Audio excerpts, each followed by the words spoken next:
A gun clicks in the dark. A woman who wasn't supposed to be there stands in the crosshairs of a kingpin's obsession. One phone call, one wrong door, one moment that rewrites everything.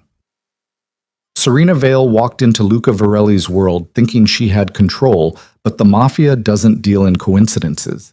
They deal in blood.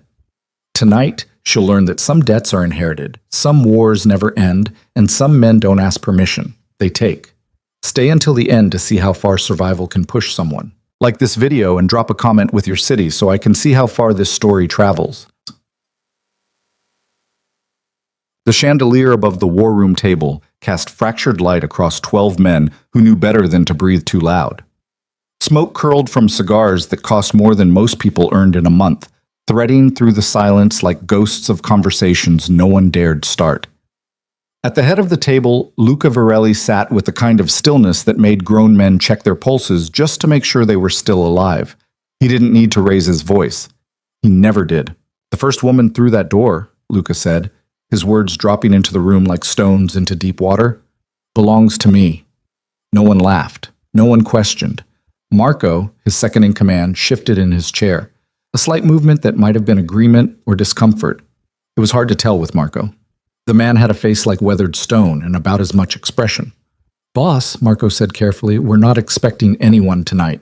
Luca's mouth curved, but it wasn't a smile. It was the shape his face made when he knew something no one else did. "I know." The room settled back into its uneasy quiet. Ice clinked in glasses. Someone coughed. The wall clock ticked forward, indifferent to the weight pressing down on everyone present. Then the doors opened. She walked in like the room owed her an apology. Serena Vale wasn't tall, but she moved with the kind of precision that made height irrelevant. Dark hair pulled back tight. Sharp eyes that swept the room once and cataloged everything worth knowing. She wore scrubs, pale blue, practical, the kind nurses changed out of at the end of long shifts. There was a coffee stain on her left sleeve and exhaustion written in the lines around her mouth.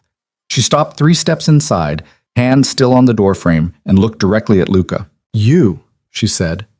Not a question. An accusation.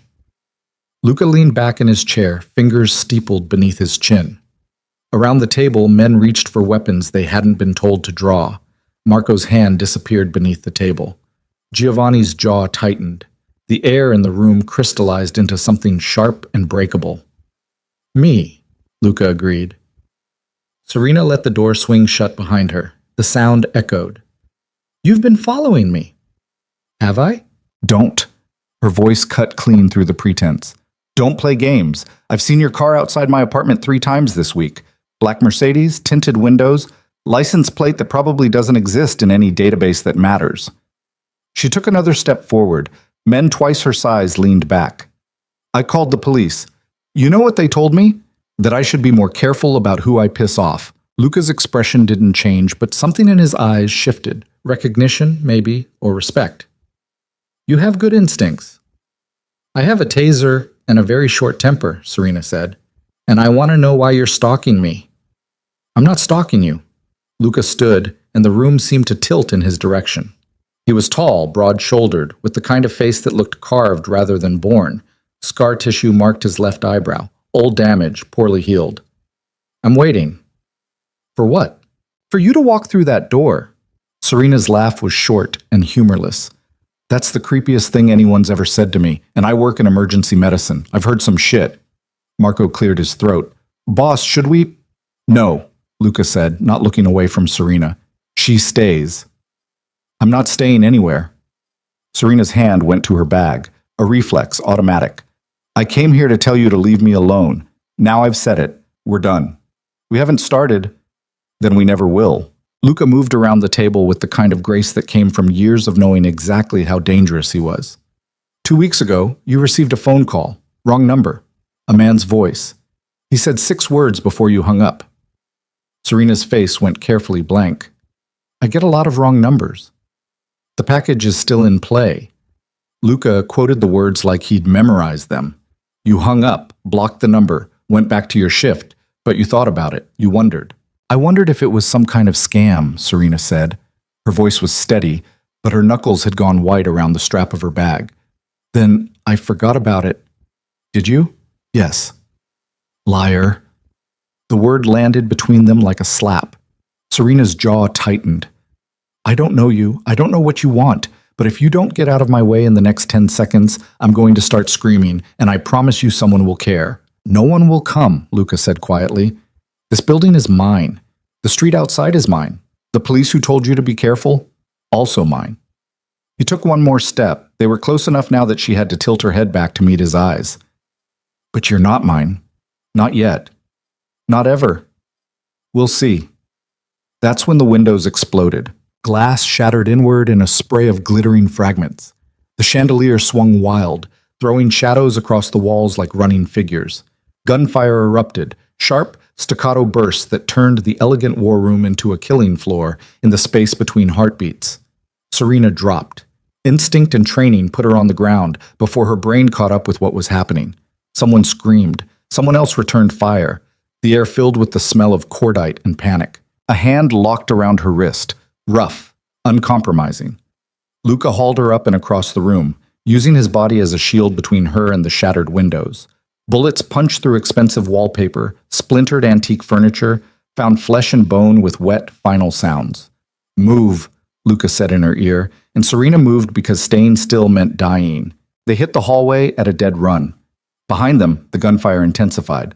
Someone shouted orders in Italian. Someone else gurgled and went quiet. Luca's grip on her wrist was iron, dragging her around corners she didn't know existed, through corridors that smelled like old money and older violence. What the hell is happening? Serena's voice came out higher than she wanted, ragged with adrenaline. Dante Casimir, Luca said, kicking open a heavy wooden door. He's early. Who? Later.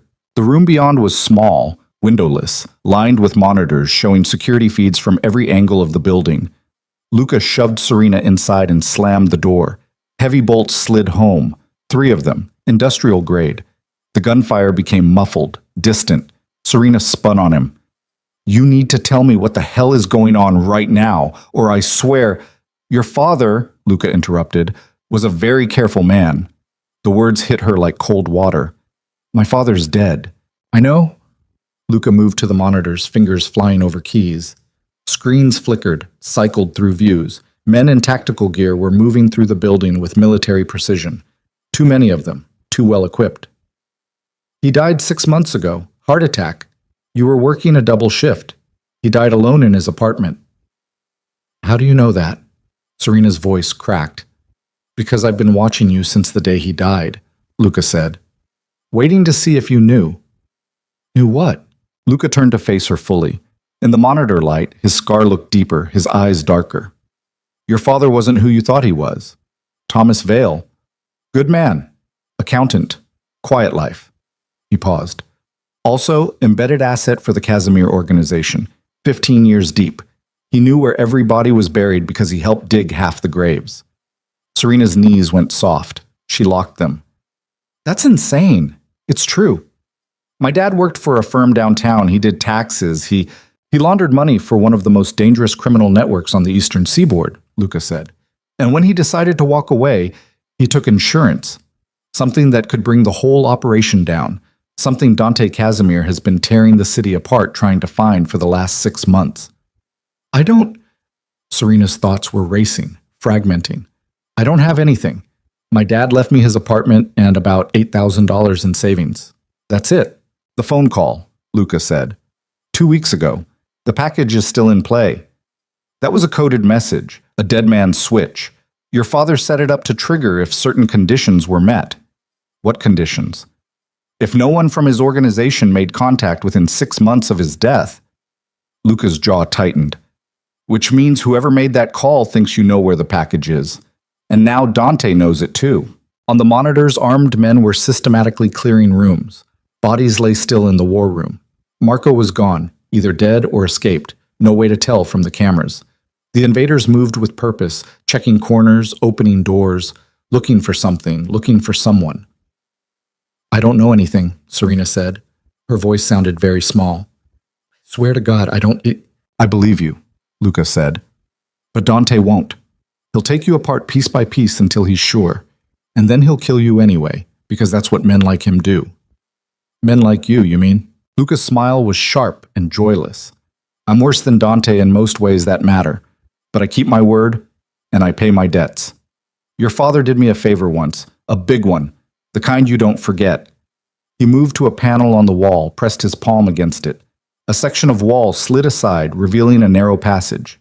I promised him if anything happened, I'd make sure you survived, so that's what I'm going to do. By kidnapping me? By keeping you alive long enough to figure out what your father hid and where he hid it. Luca gestured to the passage. We have about 90 seconds before they breach this room. After that, we're both dead. So you can come with me and maybe live, or you can stay here and definitely die. Your choice. Serena looked at the monitors, at the armed men getting closer, at the bodies already cooling in rooms she'd walked through minutes ago, at this stranger who knew things about her father that she didn't, who'd been watching her for months, who was offering survival with one hand and threatening her with the other.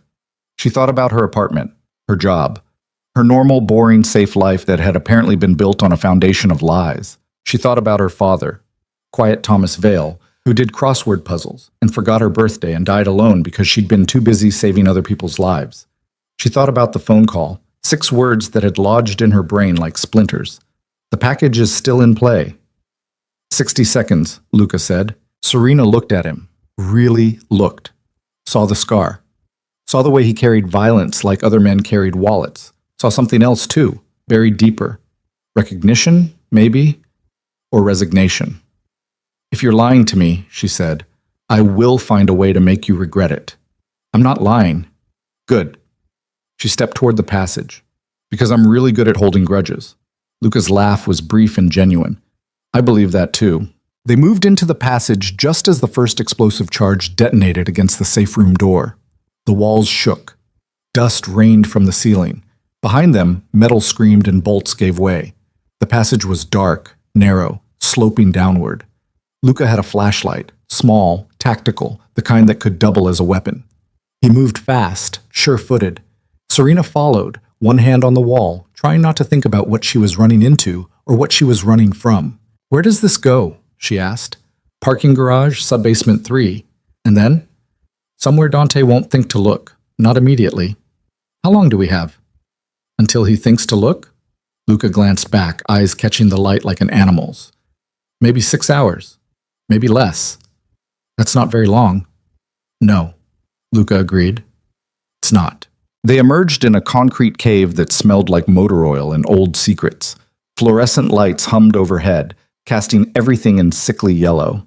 A car waited. Not the Mercedes Serena had seen outside her apartment, but something older, more anonymous. A gray sedan with primer spots and a dented bumper.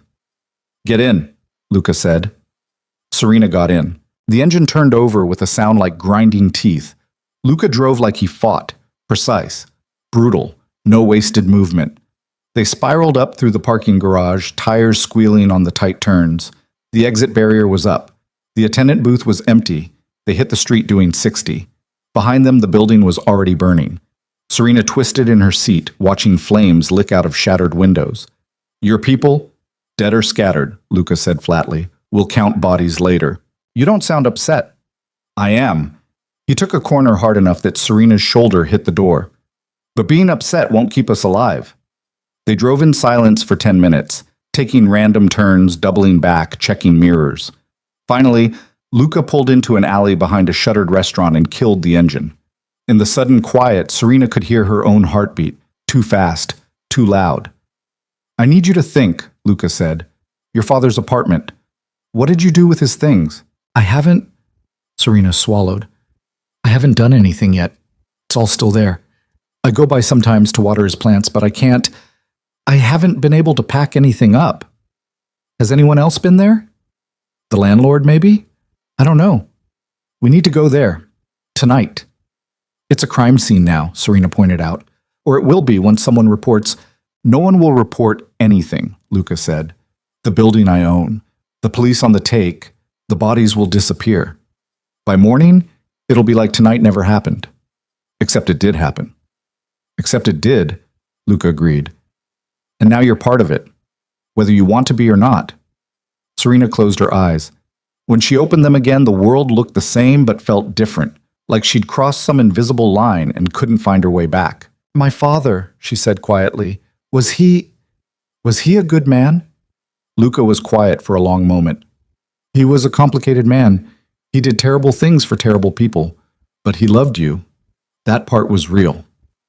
How do you know? Because he could have disappeared any time in the last 15 years. New identity, new life. But he stayed. He stayed because leaving would have meant leaving you, and he couldn't do that. Luca's hands tightened on the steering wheel. So he made contingency plans instead, insurance policies, including me. You're not insurance, Serena said. You're a mafia boss who just dragged me into a war I don't understand. I'm the only thing standing between you and Dante Casimir, Luca corrected, which makes me the best friend you've got right now. That's depressing. Yeah. Luca started the engine again. It really is. They drove to Serena's father's apartment through streets that looked too normal, too quiet. People walked dogs. Couples argued on stoops. Somewhere, someone was having a completely ordinary night.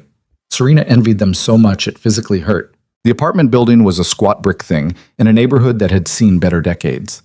Thomas Vale had lived on the 4th floor, corner unit, for 23 years. Serena had the key on her keychain, a small silver thing she'd been meaning to return to the landlord but kept forgetting. Now she was glad she'd forgotten. The hallway smelled like someone's dinner and someone else's regret. Luca moved ahead of her, checking corners that couldn't possibly hide threats, but checking anyway. His gun was in his hand now. When had he drawn it? Serena hadn't seen. Stay behind me, he said. I'm not a child. No. You're an unarmed civilian in a situation you're not trained for. So stay behind me.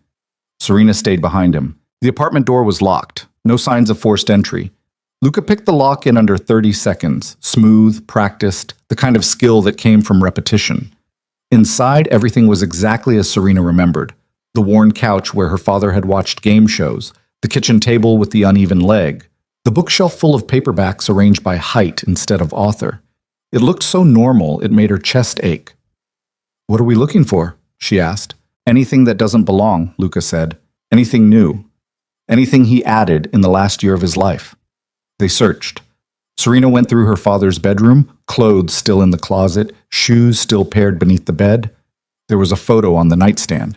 Her, age 7, missing her front teeth, grinning at the camera. She remembered when it was taken, the beach, hot dogs. Her father teaching her to body surf. Had that man been a criminal? Had he known, even then, what kind of life he was living? What kind of legacy he'd leave? Serena, Luca's voice from the living room, urgent. She found him kneeling by the bookshelf, a paperback in his hands. What? This. He showed her the book. Mystery novel, cheap cover. The kind of thing her father bought in bulk from thrift stores. Look at the publication date. Serena looked. 3 months ago. Your father died 6 months ago. So someone left it here, Serena said. The landlord, or it's not random. Luca opened the book. The pages had been hollowed out. Inside was a USB drive. It's never random. Serena's mouth went dry.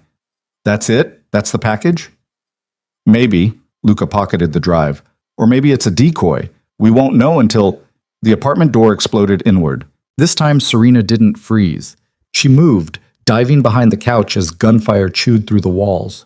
Luca was already returning fire. 3 shots in rapid succession. Someone screamed. Someone fell. Back door! Luca shouted. There was no back door, just a fire escape outside the bedroom window. Serena ran for it, Luca right behind her. The window stuck, painted shut, hadn't been opened in years. She slammed her shoulder against it once, twice. On the 3rd hit, it gave way. Cold air hit her face. The fire escape shook under her weight. Below, the alley looked impossibly far away. Luca came through the window, firing backward. Go! Serena went. The fire escape was old metal, rust rough under her hands. She took the stairs 3 at a time, feet ringing on the metal grating. Above her, Luca was still shooting. Below her, someone was shouting in a language she didn't recognize. She hit the ground running and didn't look back until she reached the mouth of the alley.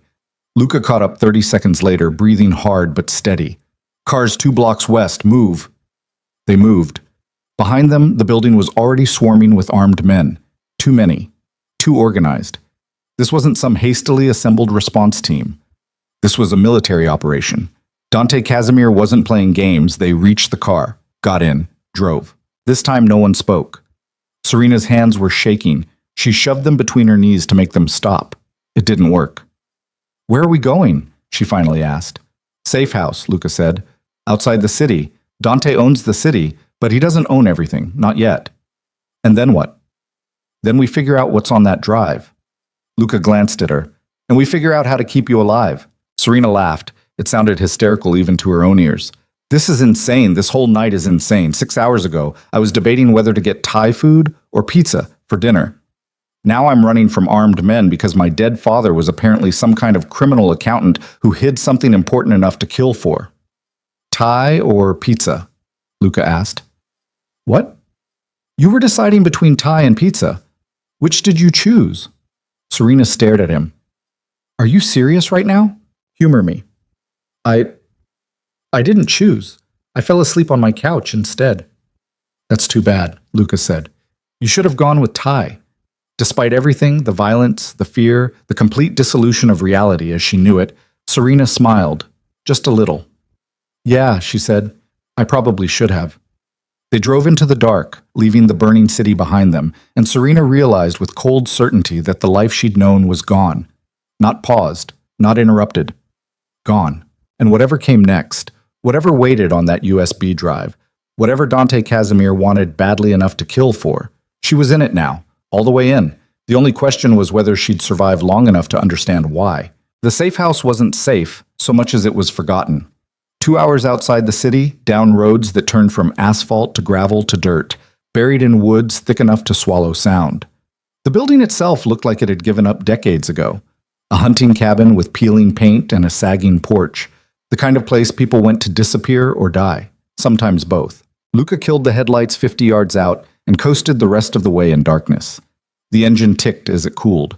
Somewhere in the trees, an owl called out, got no answer, went silent. This is it? Serena asked. This is it. It looks condemned. It looks forgotten, Luca corrected. There's a difference. He was out of the car before she could argue, moving around the perimeter with his gun drawn, checking windows, testing doors. Serena watched him work, saw the precision in every movement. This wasn't paranoia. This was survival instinct worn into muscle memory. When he was satisfied, or as satisfied as he was going to get, he waved her forward. Inside, the cabin smelled like mildew and mouse droppings. Luca found a lantern, battery-powered, and clicked it on. Weak yellow light revealed a single room with a wood stove, a card table, 2 chairs that had seen better decades, and a cot with a mattress that probably had stories to tell. No running water. No electricity. A camping toilet in the corner behind a moldy curtain. 5 stars, Serena said flatly. It's off the grid. Luca set the lantern on the table. No utilities to trace. No property records in any database that matters. Dante could search for a year and never find this place. Lucky us. Luca pulled the USB drive from his pocket and set it on the table. In the lantern light, it looked smaller than before. Just a piece of plastic and circuitry. Nothing worth dying for. Except people were dying for it. We need a laptop, Serena said. There's one in the car. Burner. Air-gapped. No network connection. Luca didn't move to get it. Before we look at what's on there, I need to ask you something. What? If this is what I think it is, if your father really did compile evidence against the Casimir organization, it's not just names and numbers. It's going to be ugly. Things you don't want to know about the man who raised you. Serena's jaw tightened. I already know he wasn't who I thought he was.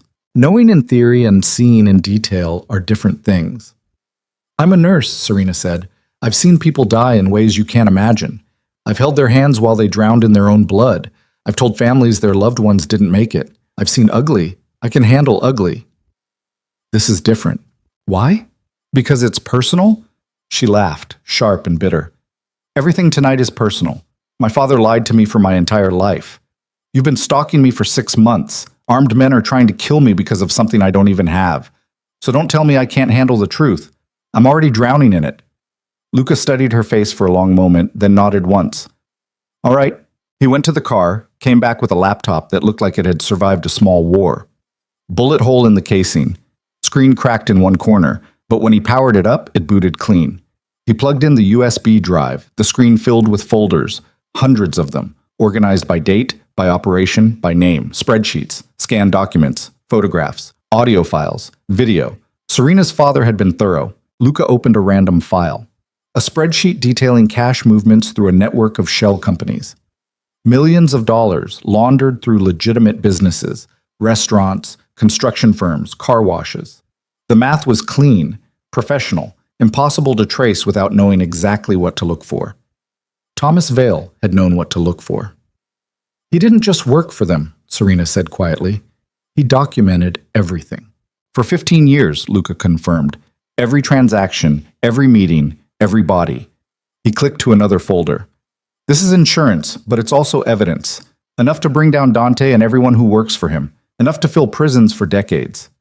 So we take it to the police. Luca's laugh was ugly. Half the police in the city are on Dante's payroll. The other half are too scared to act. You go to the cops with this, you'll be dead before the sun comes up. The FBI then? Someone. Maybe. Luca didn't sound convinced. But federal investigations take time. Months. Years. And in the meantime, Dante will tear the world apart looking for this. He'll kill everyone you've ever met just to send a message. So what do? We use it as leverage. Luca's eyes were cold in the lantern light. We force Dante to back off. Permanent ceasefire. You walk away clean. And you? I'm already dirty. Have been for a long time. Serena looked at the screen, at the endless columns of crimes documented in her father's careful handwriting. There has to be more to it than just money laundering. You don't kill this many people over spreadsheets. There is more. Luca opened another folder. Dante's been expanding, moving into new territory. Human trafficking, arms deals. He's got connections to organizations in 6 countries. This drive doesn't just expose him, it exposes the whole network. Then why did my father have it? Why didn't he? Serena stopped. He was going to use it, wasn't he? That's why he walked away. He was going to blow the whistle. I don't know, Luca admitted, but he died before he could. And now the only leverage that exists is sitting on this table between us. Serena reached for the laptop, scrolled through more files. Her father's face looked back at her from a photo. Younger, harder, standing next to men she didn't recognize in a room that reeked of money and violence. He wasn't smiling. None of them were. I need air, she said. Outside, the night was cold enough to sting. Serena stood on the porch, hands wrapped around herself, trying to breathe through the pressure building in her chest. Behind her, the cabin door opened, closed. Luca's footsteps on the old wood. You okay? He asked. No? Serena didn't turn around. I'm not okay. I'm the opposite of okay. Fair. They stood in silence. The woods were full of small sounds, branches creaking, leaves rustling, animals moving through the underbrush. Normal sounds, the kind that meant the world was still turning, still indifferent.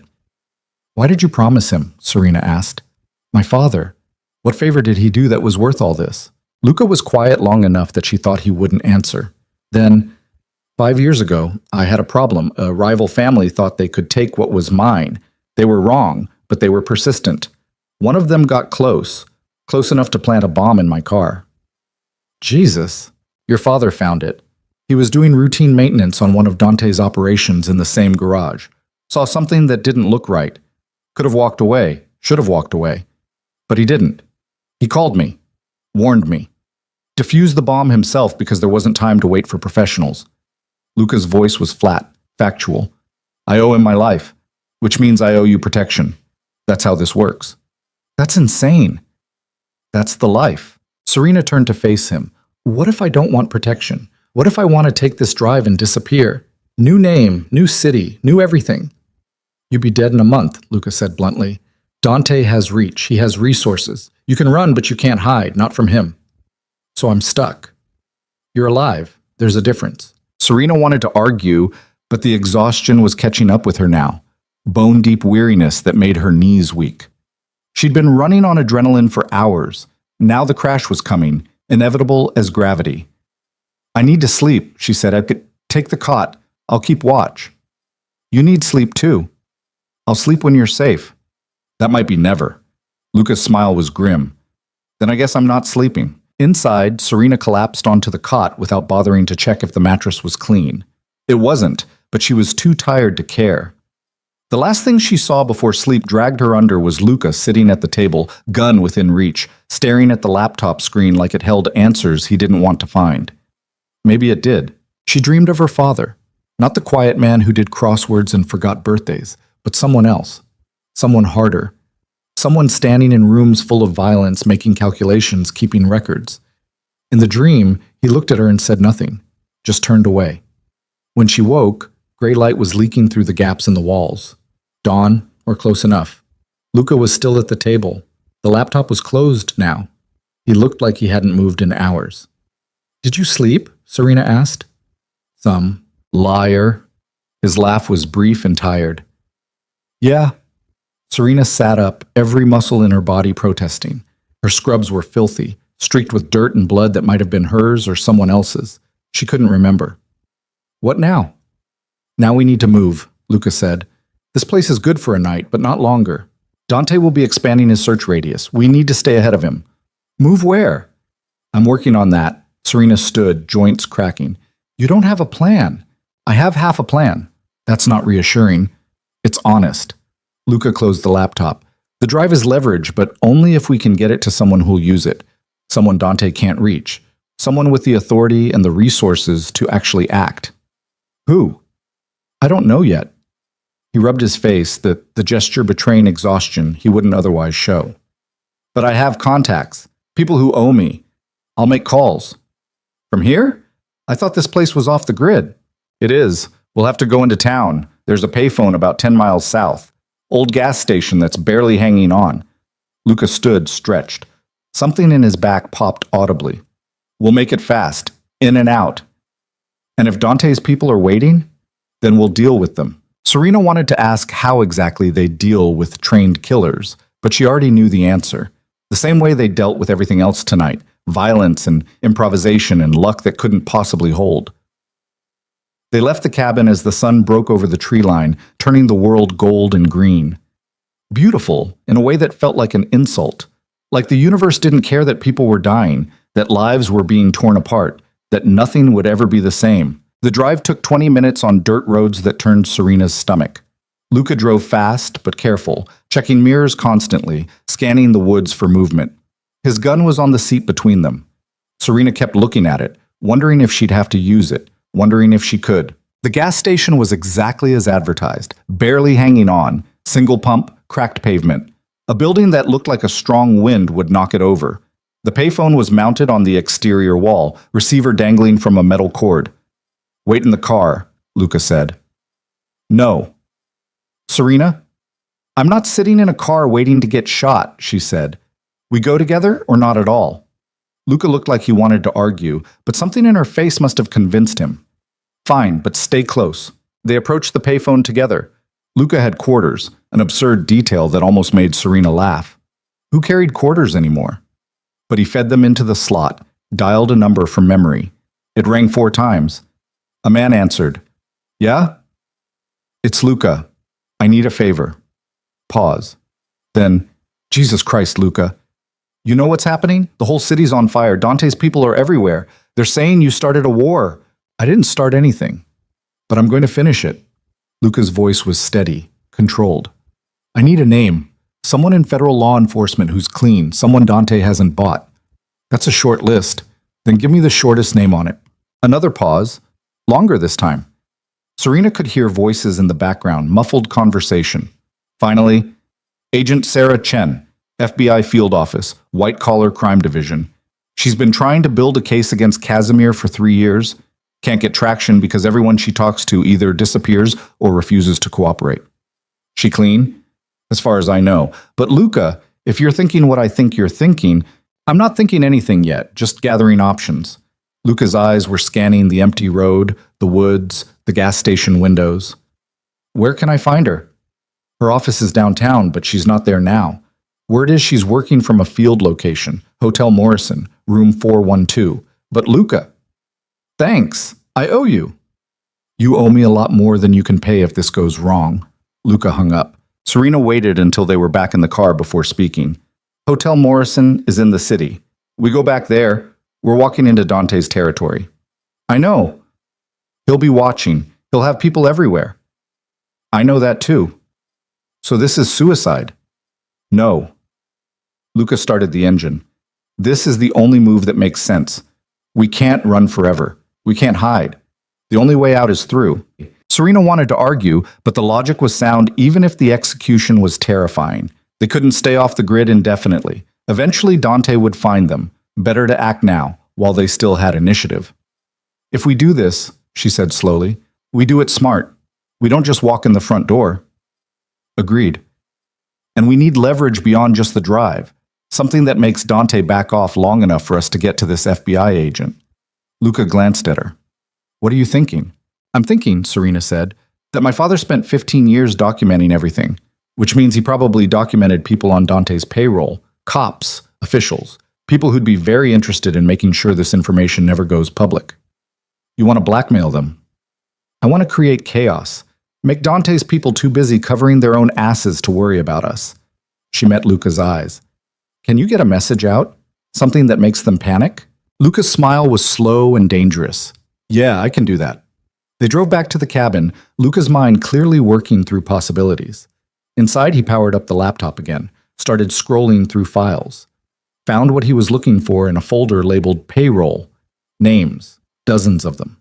Police captains, district attorneys, city council members, federal agents, people who'd taken Dante's money and buried their consciences. Your father was meticulous, Luca said, almost admiringly. He was an accountant, Serena replied. Details were his religion. Luca pulled up a document, started typing. A message. Short, brutal. The veil evidence is live. Everyone on the payroll is exposed. Save yourselves while you can. He attached a sample file, just enough to prove the threat was real, and prepared to send it through a network of anonymized relays. When this goes out, he said, all hell breaks loose. Dante's organization will start eating itself. People will run. People will start making deals. It'll buy us time, but it'll also make us the most hunted targets in the state. So we'd better move fast. Very fast. Luca hit send. Somewhere in the city, phones started ringing. Inboxes started filling. People started panicking. The war just shifted. They packed what little they had. The laptop, the drive, the gun, a change of clothes Luca had stashed in the car. Serena found a jacket that smelled like mothballs but was warmer than her scrubs. She put it on without complaint. How do we get into the city without being seen? She asked. We don't, Luca said. We get seen, but not recognized. Dante's looking for us. He's not looking for a couple on a date, a married pair running errands, two strangers who happen to be in the same place. You want to hide in plain sight. It's worked before. They drove south, back toward the city that wanted them dead. On the way, Luca stopped at a thrift store, one of those places that smelled like old lives and forgotten dreams. He came out with clothes, a sundress for Serena, floral print, and completely at odds with everything she was feeling. For himself, khakis and a polo shirt that made him look like a suburban dad. You're kidding, Serena said when she saw them. Camouflage isn't always about blending into the woods, Luca replied. Sometimes it's about blending into the crowd. She changed in the thrift store bathroom, staring at herself in the cracked mirror. The woman looking back was a stranger, exhausted, terrified, wearing a dress that didn't fit right and shoes that pinched, but alive, for now. Outside, Luca looked almost unrecognizable. The scar was still there, the hardness in his eyes, but the suburban costume softened him just enough. They looked like exactly what they were pretending to be. Normal people having a normal day. The lies we tell, Serena thought, are the ones that keep us breathing. They reached the city as afternoon bled into evening. Traffic was heavy, people heading home from work, picking up kids, living lives that hadn't been shattered. Serena watched them through the window and felt the distance like a physical thing, the gap between who she'd been yesterday and who she was becoming. Hotel Morrison was downtown, a mid-tier business hotel that catered to conference attendees and traveling salespeople. Luca parked 3 blocks away, in a public garage where the car would be one among hundreds. Room 412, he said, checking the gun one more time before tucking it into the waistband of his khakis, hidden by the polo shirt. We take the stairs. Avoid cameras where possible. If anyone asks, we're visiting someone. Wedding planning, baby shower. Something normal. Nothing about this is normal. Then we'll have to sell it harder. They walked into the hotel like they belonged there. Luca had his arm around Serena's waist, casual, comfortable, the kind of touch that said couple without words. She leaned into it because the alternative was looking stiff and suspicious. The lobby was busy. Check-ins, check-outs. A wedding party taking over the bar. No one looked at them twice. The stairs were concrete and utilitarian, echoing with their footsteps. Fourth floor. Door to the hallway. Luca checked through the window first, scanning for threats. Clear. They moved down the hall, counting room numbers. 408, 410, 412. Luca knocked. 3 times. Firm but not aggressive. No answer. He knocked again. This time footsteps inside. A woman's voice, cautious. Who is it? Agent Chen, my name is Luca Varelli. I have information about the Casimir organization. I need 5 minutes of your time. Silence. Then the sound of a chain being unlatched. The door opened 6 inches, stopped by a security bar. The woman on the other side was maybe 40, Asian features, dark hair pulled back, eyes that had seen too much bullshit to be impressed by anything. She was in jeans and a t-shirt, gun holstered at her hip. Luca Varelli, she said flatly, as in the organized crime figure currently wanted for questioning in connection with last night's massacre at the Varelli estate. That's a mischaracterization of events, Luca said calmly. But yes. And you expect me to open this door? I expect you to listen, because I'm about to give you everything you need to bring down Dante Casimir and everyone who works for him. Agent Chen's eyes narrowed. Talk. Not in the hallway. Not in my room. Then we have a problem, Luca said, because the same people who massacred my estate are looking for us right now. And if they find us before we can get this information into federal custody, it disappears forever. What information? Serena spoke for the first time. My father was Thomas Vale.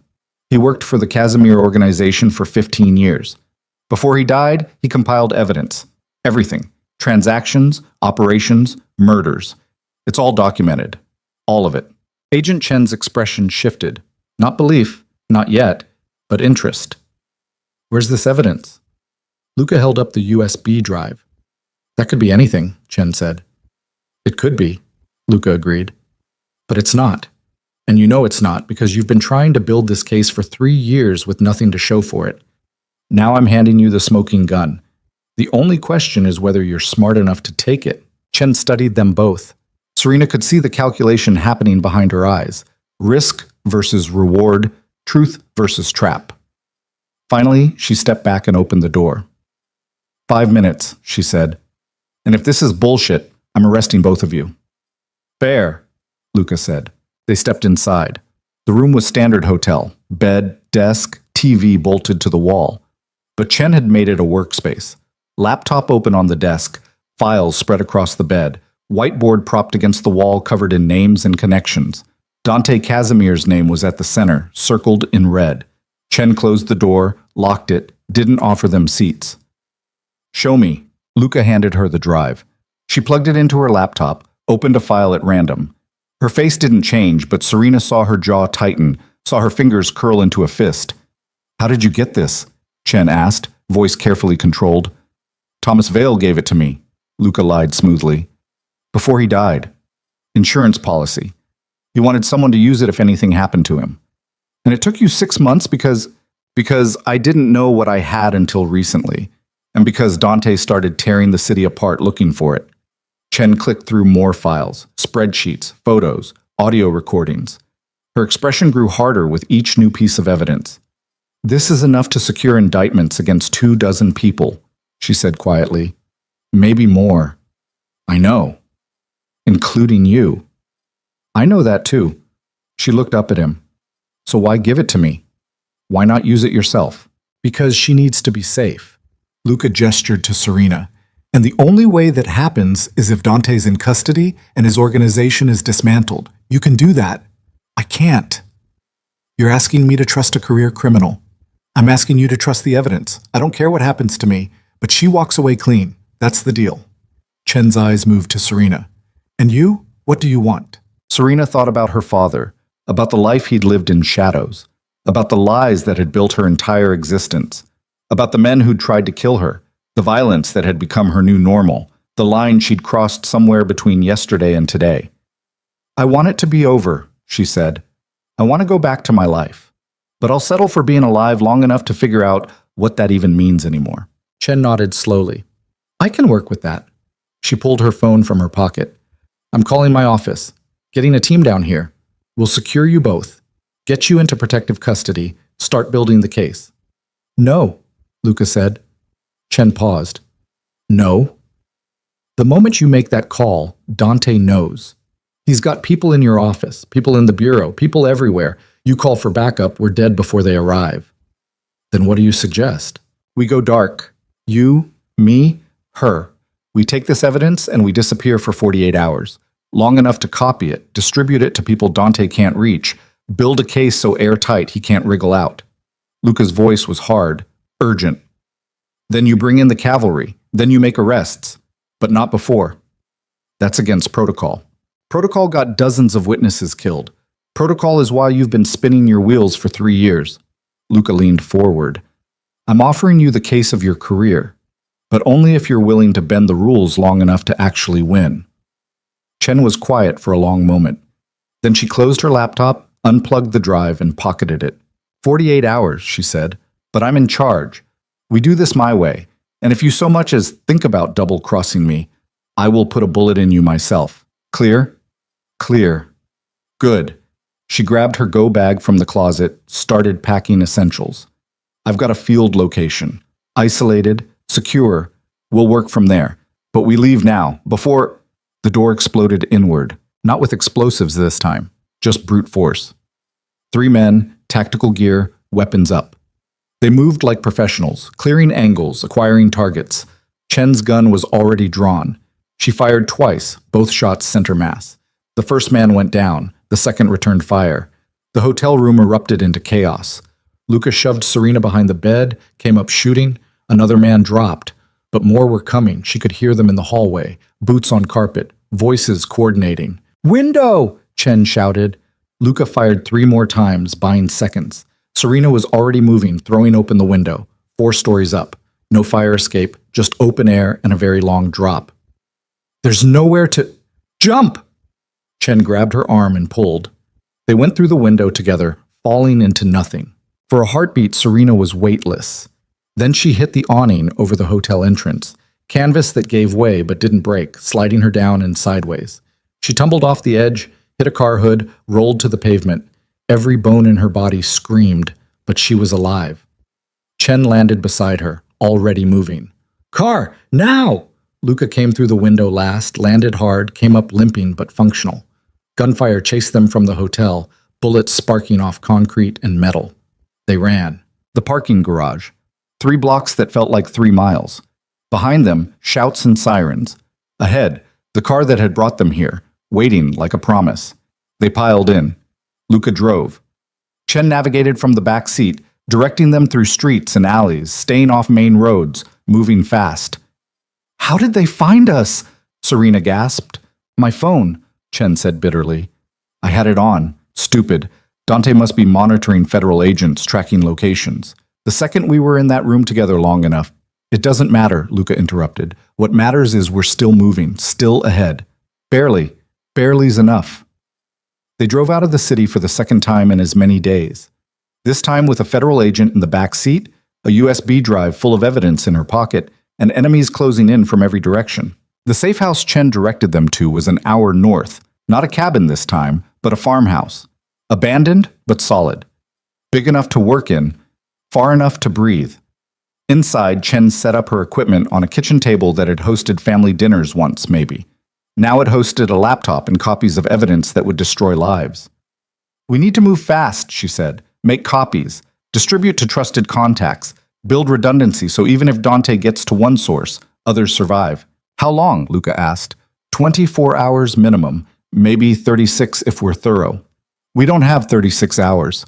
Then we'd better work fast. They worked. Chen coordinated.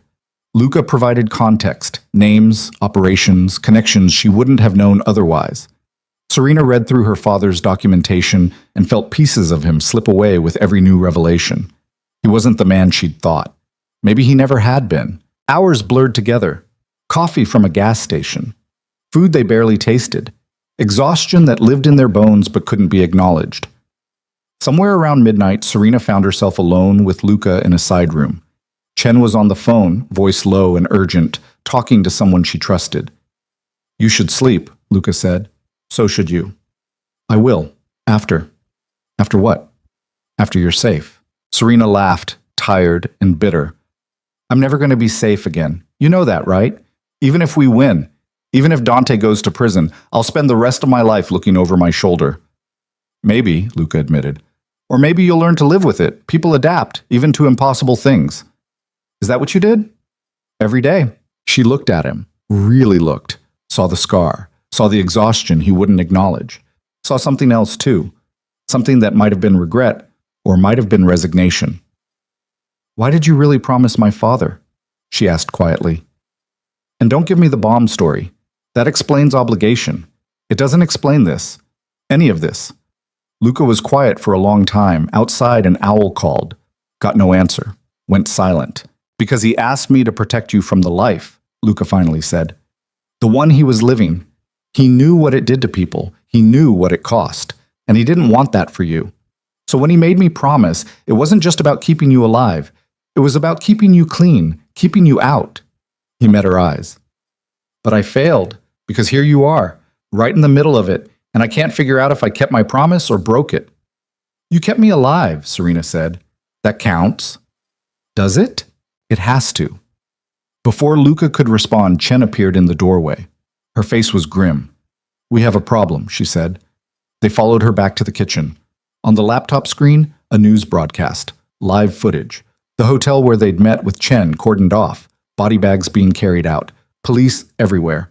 The news anchor was saying something about a shootout, casualties, suspects at large. But that wasn't the problem. The problem was the photo they were showing. Security camera footage, grainy but clear enough. Luca, Serena, Chen, all three of them, walking into the hotel together.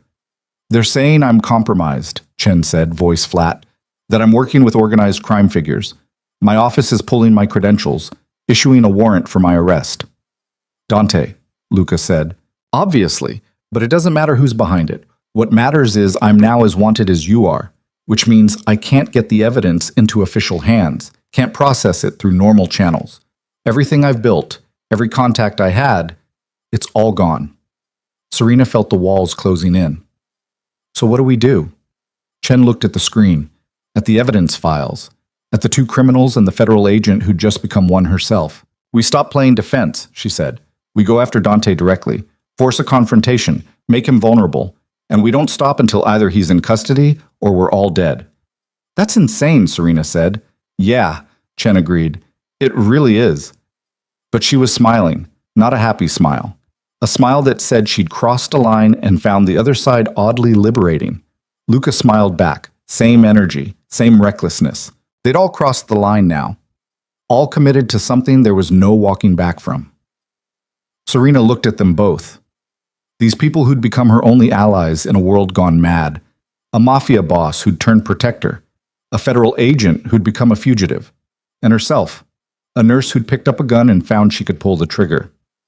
Okay, she heard herself say. Tell me how we do this. Tell me how we end Dante Casimir. And outside, the night pressed close, full of eyes that watched and waited, full of violence that hadn't finished with them yet. The point of no return wasn't a place. It was a choice.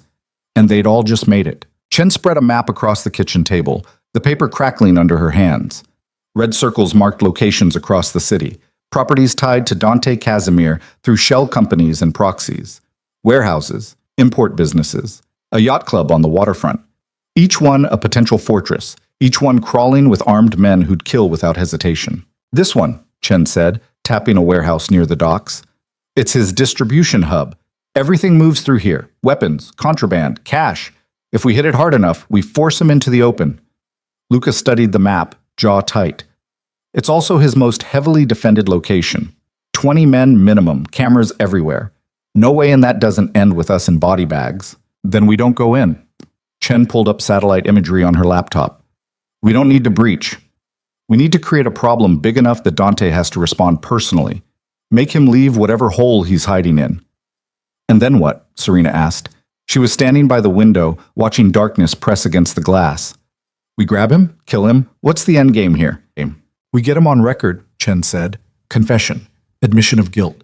Something we can use even if the physical evidence gets destroyed. He'll never confess. He will if he thinks we're already dead and he's won. Chen's eyes were hard. People get careless when they think they've already won. Luca shook his head. Dante's not careless. He survived this long by being paranoid and thorough. You're not going to trick him into admitting anything.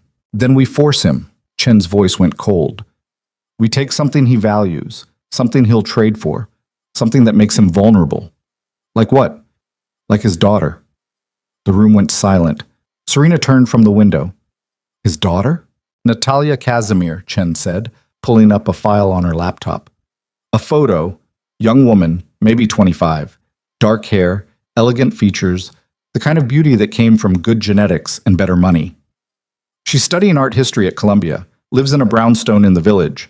Dante keeps her separate from the business, tries to keep her clean. But she's his weak spot. The only thing he gives a damn about besides power. You want to kidnap her, Luca said flatly.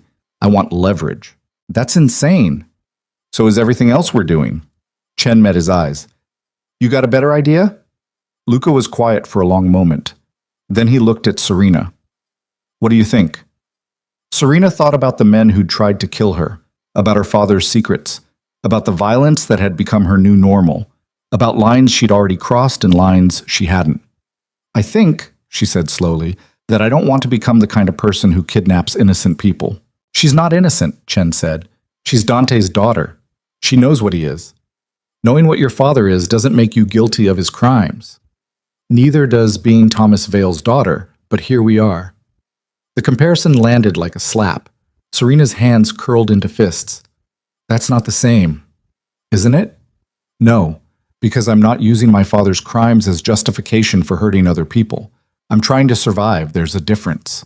Chen's expression softened slightly.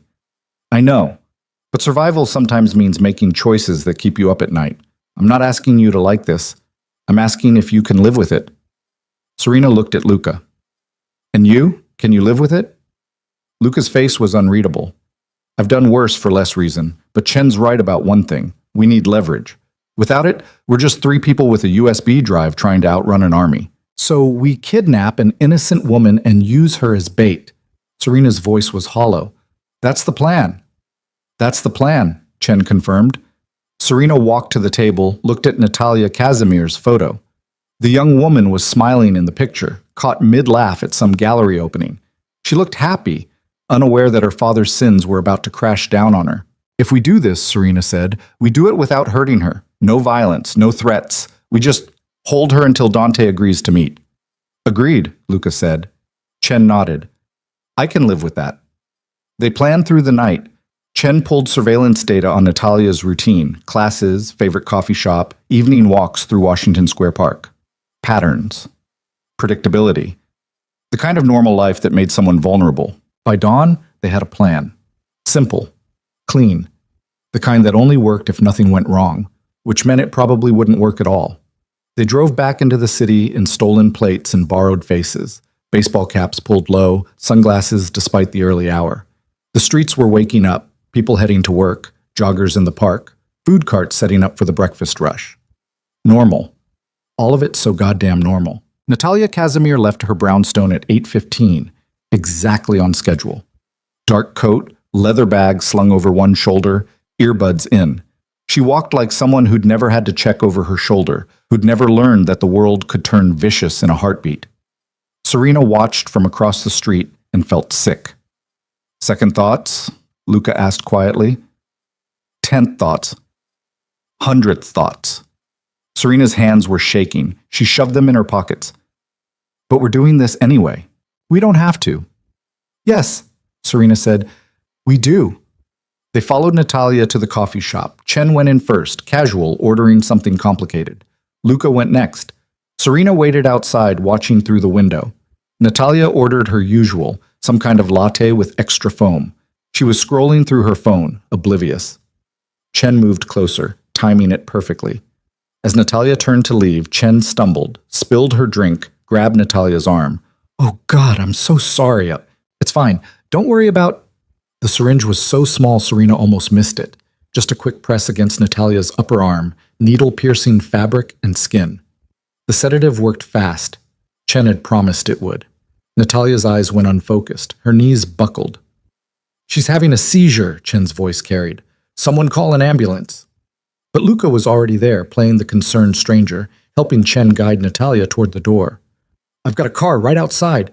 They moved fast, out the door, into the sedan, gone before anyone could process what had happened. Serena slid into the back seat next to Natalia's unconscious form.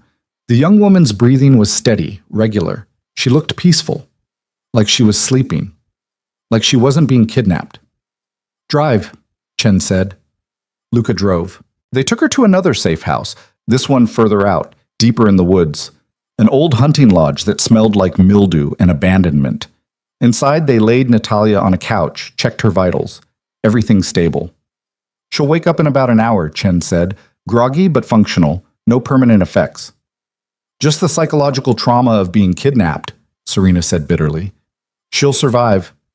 Will she? Chen's look was sharp. We're not going to hurt her. We agreed. I know, but Dante will hurt people to get her back. A lot of people. And that's on us. That's on him, Luca corrected. He built this life. He made these choices. We're just forcing him to pay for them. Serena wanted to argue, but exhaustion was catching up with her again. She'd been running on adrenaline and coffee for too long. Her hands wouldn't stop shaking. Her thoughts kept fragmenting. I need air, she said. Outside, the morning was cold and bright. Serena stood on the porch, breathing deep, trying to remember who she'd been 3 days ago. That woman seemed impossibly distant now, a stranger living a stranger's life. The door opened behind her. Luca stepped out, closed it quietly. You okay? He asked. No. Serena didn't look at him. I keep thinking about my patients, people I've saved, people I've held while they died. I took an oath, first do no harm, and now I'm part of a kidnapping. You didn't take that woman, Luca said. Chen and I did. You're just here. That's a distinction without a difference. Maybe. He leaned against the porch rail. But you're still here. You could have walked away a dozen times. You didn't, which means some part of you knows this is necessary. Or it means I'm too scared to be alone. Fear's not weakness. It's information. It tells you what matters. Luca's voice was quiet. You're afraid because you care. About doing the right thing. About not becoming like the people who've hurt you. That's not weakness. That's the only thing keeping you human. Serena finally looked at him. And what keeps you human? Nothing anymore. He said it simply, without self-pity. I crossed too many lines too long ago. But you haven't. Not yet. You can still come back from this. Can I? I don't know, Luca admitted. But I hope so. Inside, Chen was setting up equipment. Camera on a tripod, lighting, a script she'd written on hotel stationery. When Natalia wakes up, Chen explained, we're going to record a message. Proof of life. Send it to Dante along with our demands. Which are? Luca asked. He meets us. Alone. Neutral location. He brings nothing but himself and his confession. We bring his daughter and the drive. Exchange happens. Everyone walks away. He'll never agree to that. He will when the alternative is watching his daughter bleed out on camera. Serena's stomach turned. You said no violence. I said we wouldn't hurt her, Chen corrected. I didn't say we wouldn't threaten to. Dante doesn't know we're bluffing. This is insane. This is leverage.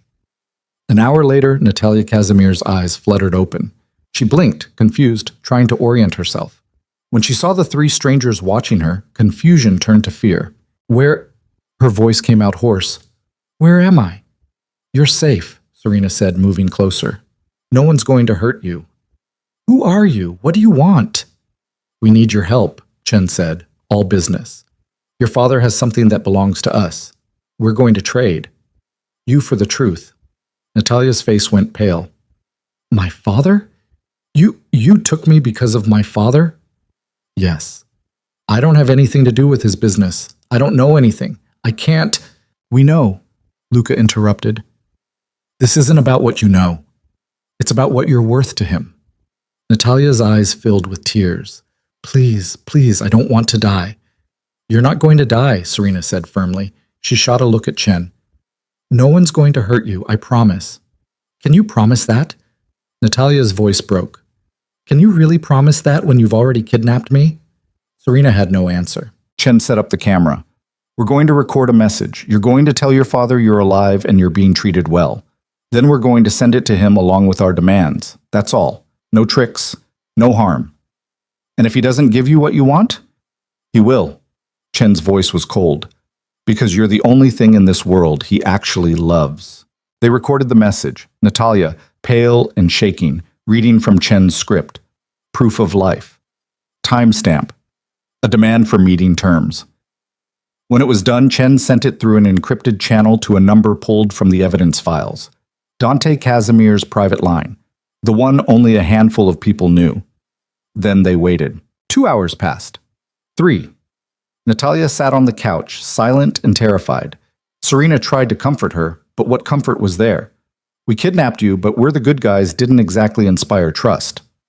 Finally, Chen's phone buzzed. A message. Coordinates. Time. Tomorrow at noon. He agreed, Chen said, surprised despite herself. Of course he did, Luca said grimly. We have his daughter. They spent the rest of the day preparing, checking weapons, running through scenarios, planning for every possibility except the one that mattered, the one where everything went wrong. That night, Serena couldn't sleep. She lay on a cot in the corner, staring at the ceiling, listening to Natalia's quiet breathing across the room. The young woman had finally cried herself into exhausted sleep. Footsteps. Chen moving through the darkness. Serena sat up. Can't sleep either? Never could before an operation, Chen admitted. She sat on the floor, back against the wall. You learned to function on adrenaline and stubbornness. How long have you been doing this? Chasing criminals. 15 years? Bending the rules? This is new. Chen's laugh was hollow. Never thought I'd be the one on the wrong side of the law. Are we? On the wrong side? Legally? Absolutely. Morally? Chen shrugged. I don't know anymore. I used to think there was a clear line. Good guys and bad guys. Right and wrong. But the more I see, the more that line blurs. My father lived on that line, Serena said quietly. I think it destroyed him. Or saved him. Kept him human when everything else was trying to turn him into a monster. Chen looked at her. You're more like him than you think. I don't want to be. Too late. You're already making the hard choices. Already doing things you never thought you'd do. That's him in you, whether you like it or not. Serena wanted to argue, but the truth was too heavy to deny. Morning came cold and gray. They loaded into the car, Luca driving, Chen riding shotgun, Serena in back with Natalia. The young woman hadn't spoken since waking, just stared out the window with dead eyes. The meeting location was an abandoned factory on the edge of the industrial district. All concrete and rust, windows shattered, graffiti covering every surface. The kind of place where bad things happened and nobody looked too closely. They arrived early, checked sight lines, escape routes. Chen positioned herself with a rifle on the second floor. Overwatch, she called it. Luca stayed on the ground floor with Serena and Natalia. When Dante arrives, Luca said, I do the talking. You stay with Natalia. Don't engage unless you have to. And if something goes wrong, then you run, fast and far. Don't look back. I'm not leaving you. Luca's smile was sad. You might not have a choice. Noon arrived with the sound of engines. 3 cars, black sedans. They parked in formation, blocking potential exits. Professional, military. The back door of the center car opened. Dante Casimir stepped out. He was smaller than Serena expected. Maybe 5'10", lean build, wearing a suit that cost more than most people earned in a year. Dark hair going gray at the temples. Face that could have been handsome if not for the cold calculation in his eyes. He walked forward alone, hands visible, no weapon drawn. Luca Varelli, he called out. His voice carried, accent subtle but present. It's been a long time. Not long enough, Luca replied. Dante's smile was thin. I see you've added kidnapping to your resume. Diversification. I respect that. Where's your confession? Where's my daughter? Luca gestured. Serena stepped forward, Natalia beside her. The young woman saw her father and her face crumpled. Papa, it's all right, moja dorogaya, Dante said softly. Then his eyes went hard again, fixed on Luca. You've made a mistake, a fatal one. I don't think so. We have the evidence. We have your daughter. We have all the leverage. Do you? Dante's smile widened. That's interesting, because I have something too. He gestured. From one of the cars, a man was dragged forward, middle-aged, balding, terrified. Serena's breath stopped. She knew that face. No, she whispered. No, that's not possible. The man looked up, saw her. His expression went from fear to something worse. Guilt, shame, resignation. "Hello, Serena," Thomas Vale said. The world tilted. Serena's knees went weak. Luca's hand on her arm was the only thing keeping her upright. That's my father." Her voice sounded very far away. "But he's dead. He died 6 months ago. I saw the body. I identified him. You identified a man who looked like him," Dante interrupted. "A homeless man. Similar build, similar age. We cleaned him up, made it convincing. Your father was very specific about the details." Thomas Vale wouldn't meet her eyes. "I don't understand," Serena said. The words felt thick in her mouth. "I don't—" "Your father isn't dead," Dante explained patiently, like he was teaching a child. "He never was. The whole thing, the heart attack, the funeral, the grief, it was theater. A performance designed to make certain people believe he was gone." "Why?" "Because he was about to testify against me," Dante said. "Federal investigation. He'd agreed to turn witness, but at the last minute he got cold feet. Realized what would happen to him in witness protection. Realized he'd lose everything that mattered, including you." Serena looked at her father. "Tell me he's lying." Thomas Vale's silence was answer enough. "So we made a deal," Dante continued. "He fakes his death, disappears, gives me the evidence he'd compiled, insurance policy, he called it, and in return, I leave you alone. Let you live your normal life. Everyone wins." "The USB drive," Luca said slowly. "The evidence. It was all planned. All of it." Dante's smile was triumphant. "The wrong number phone call. The book with the drive hidden inside. Every breadcrumb designed to lead you exactly where I wanted you, because I knew Thomas would try to protect his daughter even in death. I knew he'd set up contingencies, so I gave him a contingency to set up, and you followed it perfectly." Chen's voice crackled over the radio. "Luca, we have a problem." But Serena barely heard it. She was staring at her father, trying to reconcile the man she'd known with the man standing before her. "You let me grieve," she said. Her voice was shaking. "You let me think you were dead. You let me pack up your apartment, water your plants, cry myself to sleep wondering if I could have saved you if I'd just been there. And all of it was a lie." "I did it for you," Thomas said desperately. "To protect you, to keep you safe from all of this. You did it for yourself." The words came out cold. "Because you were too much of a coward to face what you'd done." "Serena, don't." She stepped back.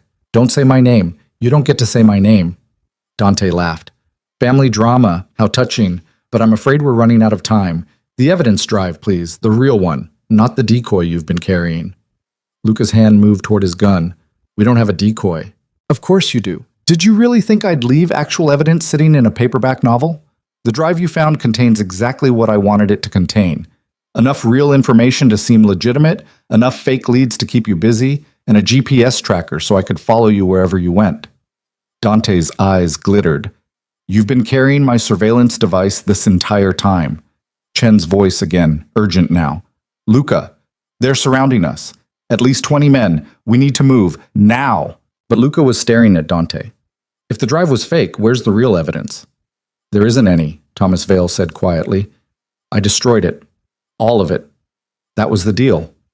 Complete and total destruction in exchange for Serena's safety." "You're lying," Luca said. "I'm not." Thomas's face was gray. "Everything I documented, 15 years of evidence, I burned it. Every hard drive, every backup, every file, it's gone. All of it." Serena felt something break inside her chest. Then what was this for? What was any of this for? "For this," Dante said simply. He pulled a gun from his jacket. "For the moment when everyone who knows the truth is in one place. For the moment when I can clean up every loose end." He fired. The bullet caught Luca in the shoulder, spinning him backward. He went down hard, gun skittering across concrete. Serena screamed. Chen's rifle barked from above. 3 shots in rapid succession. One of Dante's men dropped, but then return fire came sustained and brutal, chewing through the second floor. Serena dove for Luca's gun. Her hands found metal, cold and heavy. She came up pointing it at Dante. He had his own gun pointed at her father's head. "Drop it," Dante said calmly. "Let him go. Drop the gun or I kill him, your choice." Serena's hands were shaking. She'd never fired a gun before tonight. Didn't know if she could. Didn't know if it mattered. He lied to you, Dante said. He let you grieve. He chose himself over you. Why would you protect him now? Because he's my father, Serena's voice cracked. Because I don't know how to be anything else. Then I'm sorry. Dante pulled the trigger. Thomas Vale's head snapped back. He crumpled, lifeless, before he hit the ground. Serena heard herself scream but couldn't feel it, couldn't feel anything. The world had gone distant and strange. Dante turned his gun toward her. Goodbye, Miss Vale. The shot came from somewhere else. Dante jerked sideways, blood spraying from his arm. His gun clattered to the concrete. He stared at his wound in disbelief. Behind him, Natalia Casimir stood holding a pistol one of the guards had dropped. Her hands were steady. Her face was carved from ice. You killed people, she said to her father. All these years. I didn't want to believe it. I told myself it was just business, just money, but you killed them. And you were going to kill her too. Natalia. Dante's voice was desperate now. Put the gun down. You don't understand. I understand enough. She fired again. This time she didn't miss. Dante Casimir dropped. The world exploded. Gunfire from every direction. Men shouting. Chen's rifle answering from above until suddenly it went silent. Luca was pulling himself up, blood soaking his shoulder, reaching for Serena. Move, he shouted. Serena moved. They ran through the factory, Natalia stumbling beside them, the young woman still holding the gun that had killed her father. Behind them, Dante's men were advancing, systematic and lethal. Chen met them on the ground floor, limping badly, blood streaming from a head wound. Back exit, now! They crashed through a rusted door into an alley. The car was 50 yards away, might as well have been miles. They ran anyway. Bullets chased them, sparked off metal, shattered glass. One caught Chen in the leg and she went down hard. Luca turned back. Don't, Chen shouted. Get her out, get them both out. I'm not leaving. That's an order, Chen's face was fierce. I'll hold them off. Buy you time, just go. Go! She started firing back toward the factory. Luca grabbed Serena's arm, Natalia's arm, pulled them toward the car. Behind them, Chen's gun barked 3 more times. Then silence. They reached the car, piled in. Luca drove one-handed, blood from his shoulder making the steering wheel slick. In the back seat, Serena held Natalia while the young woman shook apart. I killed him, Natalia whispered. I killed my own father. You saved us, Serena said. Does that make it better? I don't know. They drove away from the factory, away from the bodies, away from everything that had just shattered. In the rear-view mirror, smoke was rising, the factory burning, covering evidence, destroying truth. Luca's phone rang. Unknown number. He answered anyway because what did they have left to lose? Luca Varelli. The voice was mechanical, distorted. You have something that belongs to us. The evidence is gone, Luca said through gritted teeth. Destroyed. You won. It's over. The evidence on the drive, yes, but there's another copy. Your father was thorough, Miss Vale. He kept a backup, one final insurance policy. Serena's blood went cold. Who is this? Someone who needs that backup destroyed. Someone who's willing to pay very well for your cooperation, or kill very brutally for your resistance. Your choice. The line went dead. Serena looked at Luca, at Natalia, at the blood and the fear and the impossible situation they'd fought their way into. It's not over, she said. No, Luca agreed. It's not. And somewhere in the burning wreckage behind them, in the ashes of everything they'd thought was true, new enemies were already moving. The game had changed, but the hunt had just begun. The safe house they found was barely standing, a fishing shack on the edge of a marsh where the water smelled like rot and the air hung thick with mosquitoes. Luca had driven them there with one hand, the other pressed against his shoulder where blood soaked through makeshift bandages Serena had torn from her dress. Inside, the single room offered nothing but a broken table and walls that let in more wind than they kept out. Natalia collapsed in a corner, knees pulled to her chest, staring at her hands.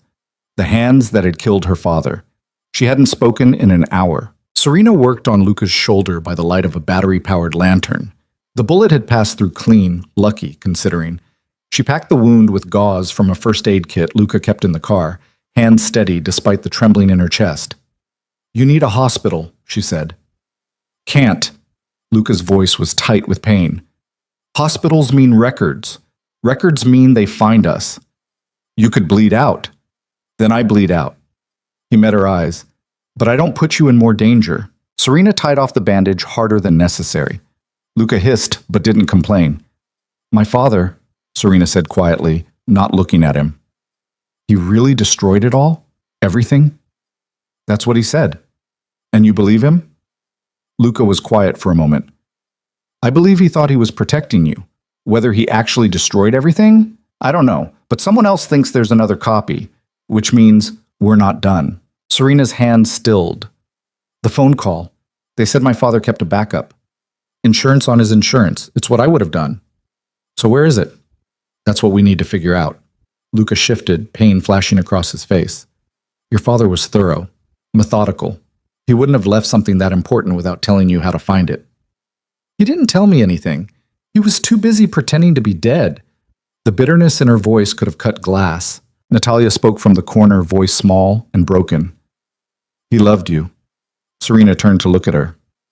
Your father, Natalia continued, before everything at the factory, he talked about you. When they had him, he said you were the only good thing he'd ever done. The only thing that mattered. Her eyes were red-rimmed, hollow. My father never said that about me. He said I was an investment, a chess piece, something to protect because it had value. I'm sorry, Serena said, and meant it. I killed him. Natalia's voice cracked. I looked him in the eyes, and I killed him. You saved our lives. Does that make it better? I don't know. Serena moved to sit beside her. I don't know what makes anything better anymore. They sat in silence while the marsh whispered outside, and Luca's breathing evened out into something that might have been sleep or might have been unconsciousness. It was hard to tell. Serena's phone buzzed. Unknown number. She stared at it, then answered. Miss Vale? The same mechanical voice from before. I trust you've had time to consider your situation. Who are you? Someone with resources. Someone with patience. Someone who wants the backup evidence your father created.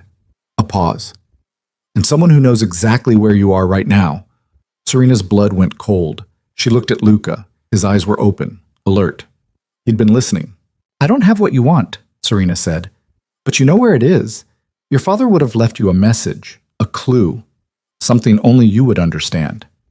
He didn't. Think harder. The voice was calm, patient.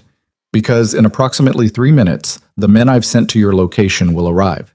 And they won't be as polite as I'm being. The line went dead. How long? Luca asked. 3 minutes. Can you walk? This to Natalia. The young woman nodded, already standing. Whatever shock had paralyzed her was burning away now, replaced by something harder. Survival instinct kicking in. They grabbed what they could, the first aid kit, the gun, Luca's phone. Out the back door into marsh water that came up to their knees, cold and thick with vegetation. The smell was overwhelming, decomposition and life all tangled together. Behind them, engines, headlights cutting through the darkness, doors slamming. They moved through the water, trying to stay quiet, trying to stay invisible. Serena's legs burned. Her dress was ruined, weighted down with water and mud. Beside her, Luca moved with grim determination despite the blood still seeping through his bandages. Gunfire erupted from the shack, muzzle flashes in the darkness. They were shooting at shadows, at nothing, buying time while they searched. There! A shout, a flashlight beam sweeping across the marsh. They dropped into the water, submerging completely. The world went black and silent. Serena held her breath until her lungs screamed, until spots danced behind her eyes. When she surfaced, gasping, the flashlights had moved on. They crawled onto solid ground half a mile away, shaking and soaked. Natalia was crying silently. Luca was pale, his bandages completely red now. We need a car, he said through gritted teeth. We need a plan, Serena corrected. The plan is survive. That's not a plan. That's desperation. Luca's laugh was ugly. Welcome to my entire life. They found a road, followed it until headlights appeared. Serena stepped into the road, flagged down a pickup truck driven by an old man who took one look at them and reached for his phone. Luca pointed the gun at him. I'm sorry, Luca said, but we need your truck. The old man handed over the keys with shaking hands. They left him on the side of the road, unharmed but terrified. Another crime to add to the growing list. Serena drove this time. Luca was fading, his breathing shallow. Natalia sat between them, her father's blood still on her hands, visible even in the dashboard lights. "Where are we going?" Natalia asked. "Good question." Serena didn't have an answer. Her phone buzzed again, different number this time. "Hello?" Serena Vale. A woman's voice. Familiar somehow. "This is Agent Sarah Chen." Serena's chest tightened. "You're alive." "Barely. Got out before the factory collapsed. Broke my leg in 3 places and spent the last 6 hours crawling to civilization." Chen's voice was ragged with pain and exhaustion. "But I'm alive. And I have information you need." "What information?" "About the backup. "Your father did keep one. I found reference to it in the files before everything went to hell." But he didn't label it, didn't make it obvious. He buried it in something called Project Lighthouse." "I don't know what that is." "Neither do I, but I'm guessing you do. Think, Serena, something from your childhood, something your father would have known you'd remember." Serena's mind raced through memories. Birthdays. Holidays. The few good times between all the ordinary moments. Nothing called Lighthouse. Nothing that... Wait. "There was a place," she said slowly, "when I was little. A lighthouse on the coast. We went there once, just the 2 of us. He said it was important, that I should always remember it." "Where?" "North of the city. Maybe 2 hours. Small town called Mariner's Point." "That's it," Chen said. "That has to be it. Get there, find what he left. And Serena, be careful. Whoever's hunting you, they're good. They're connected. They knew where you were before I did." "How do I know you're not one of them?" "You don't?" Chen admitted. "But I'm the only person left who gives a damn about bringing these people down. So you either trust me or you die alone. Your choice." The line went dead. Serena looked at Luca. "Mariner's Point. There's a lighthouse there." "That's 2 hours of driving with people actively hunting us." Luca's eyes were fever bright. "We'll never make it. We have to try." "Why? For what? More evidence that'll probably get us killed? More secrets from a man who lied about being dead?" "Because it's the only move we have left." Serena's voice was steel. "Because if we don't, whoever's behind this wins. And I'm tired of losing." Luca studied her face, then nodded once. "Mariner's Point. But we need to stop first. Get supplies. Medical attention." "Where?" "I know a place. Off the books. No questions asked." The place was a veterinary clinic in a town that looked like it had died quietly decades ago. Luca knew the vet, an old woman named Dr. Rosa, who took one look at his shoulder and didn't ask a single question beyond bullet wound. She cleaned it, stitched it properly, gave him antibiotics and painkillers. While she worked, Serena cleaned up in the bathroom, washing marsh water and blood from her skin. The face in the mirror was a stranger's, gaunt, hollow-eyed, marked by violence. When had she become this person? 3 days ago. That's when. When she came out, Dr. Rosa was bandaging Natalia's hands. The young woman had torn her palms open on something in the marsh. She hadn't mentioned it, hadn't complained. "You kids are in trouble," Dr. Rosa said. Not a question. "Yes," Luca admitted. "The kind that kills you?" "Eventually," Dr. Rosa finished with Natalia's hands, stood back. "There's clothes in the back room, old stuff people donated. Help yourselves. And take this." She pulled a roll of cash from a lockbox. "Not much, but it'll get you gas and food." "We can't," Serena started. "You can, and you will."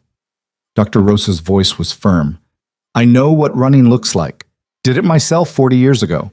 Different reasons, same desperation. So take the help and don't waste it arguing." They took the help.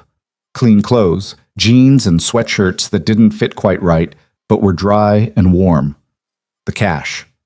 A thermos of coffee that tasted like heaven. Dr. Rosa walked them to the door, looked at each of them in turn. "Whatever you're running from," she said, "make sure it's worth it." "It is," Serena said. "Then good luck." They drove through the night. Natalia fell asleep against the window, exhausted beyond endurance. Luca dozed fitfully in the passenger seat, pain and medication warring in his system. Serena drove with white-knuckled focus, watching the rearview mirror for headlights that never appeared but might at any moment. Dawn broke cold and gray over Mariner's Point, a town that existed primarily in theory. Handful of houses, closed diner, marina with maybe 6 boats still seaworthy. And on the point itself, rising against the morning sky, a lighthouse. It had been white once. Now it was weathered to gray, paint peeling, windows dark. A chain-link fence surrounded it with no trespassing signs every few feet. They parked the truck down the road, walked the last quarter mile. The fence was easy to climb. Inside, the lighthouse door was locked, but the wood was rotted. Luca kicked it twice and it gave way. The interior smelled like salt and thyme. Spiral stairs led up into darkness. Serena went first, Luca behind her, Natalia bringing up the rear. At the top, the lamp room was filled with morning light. The lens was gone, probably sold for scrap decades ago. But someone had been here recently. The floor was swept clean, and in the center, wrapped in plastic, was a metal box. Serena's hand shook as she opened it. Inside, another USB drive, a letter in her father's handwriting, and a photograph. Serena, age 6, standing in front of this very lighthouse, her father's hand on her shoulder. She unfolded the letter. Serena, if you're reading this, I'm either dead or worse. I'm sorry. For all of it. For the lies. For the danger. For building your life on a foundation of secrets. The drive in this box contains everything. The real everything. Names, transactions, operations. 15 years of evidence. Enough to destroy the network I helped build. I know I should have gone to the authorities years ago. I know I chose wrong. Chose myself over what was right. But I couldn't face losing you, so I kept playing both sides, documenting everything, building insurance I hoped I'd never need. If you're here, I needed it, and that means you're in danger. Use this drive. Give it to someone who'll act. And then run. Change your name, leave the country, become someone new. I failed you as a father, but maybe this final truth can save you. I love you. I always did. Even when I was too much of a coward to show it. Thomas Serena read it twice, then a third time. The words didn't change. Is it real? Luca asked. I think so. Serena pulled the drive from the box. Only one way to find out. Luca pulled out his laptop. Somehow he'd grabbed it from the fishing shack. He plugged in the drive. Files flooded the screen, hundreds of them, videos, audio recordings, scanned documents, bank transfers, meeting minutes, everything. And at the center of it all, a network that stretched across continents, politicians, judges, police chiefs, federal agents, all of them compromised, all of them complicit. Jesus, Luca breathed. Natalia leaned over his shoulder, scanning names. My father. He's everywhere in this. So is mine, Serena said quietly. They spent 20 minutes going through files. It was overwhelming, comprehensive, damning. It was everything they needed, and everything that would get them killed. Luca's phone rang. He answered, put it on speaker. You found it. The mechanical voice. I'm impressed. How did you know? Because we're watching you, right now, at the lighthouse. Nice spot. Poetic, even. Serena spun toward the windows. Outside, in the parking area below, 3 black SUVs had pulled up. Men in tactical gear were deploying, surrounding the lighthouse. Here's what happens next, the voice continued. You give us the drive, all copies, everything your father created, and in exchange, we let you live. Simple. And if we refuse, then you die in that lighthouse, and we search your bodies until we find what we want anyway. Luca looked at Serena, at Natalia, at the laptop full of evidence that could bring down an empire. How do we know you'll keep your word? Serena asked. You don't, but it's the only offer you're getting. Serena's mind raced. They were surrounded, outnumbered, outgunned, no escape routes except a 70-foot drop to rocks and ocean. Unless. We need 10 minutes, she said, to make copies, to verify. Then we'll bring it down. You have 5. The line went dead. What are you doing? Luca asked. Buying time. Serena was already moving, searching the lamp room. My father chose this place for a reason. He told me to remember it, not just the location, the place itself, what it means. It's a lighthouse, Natalia said. Exactly. Serena found what she was looking for, an old flare gun mounted on the wall. Emergency equipment, decades old. She cracked it open. 2 flares. Lighthouses are beacons. They call for help. She loaded a flare, stepped to the window, aimed north toward open ocean, and fired. The flare arced across the morning sky, brilliant red, impossible to miss.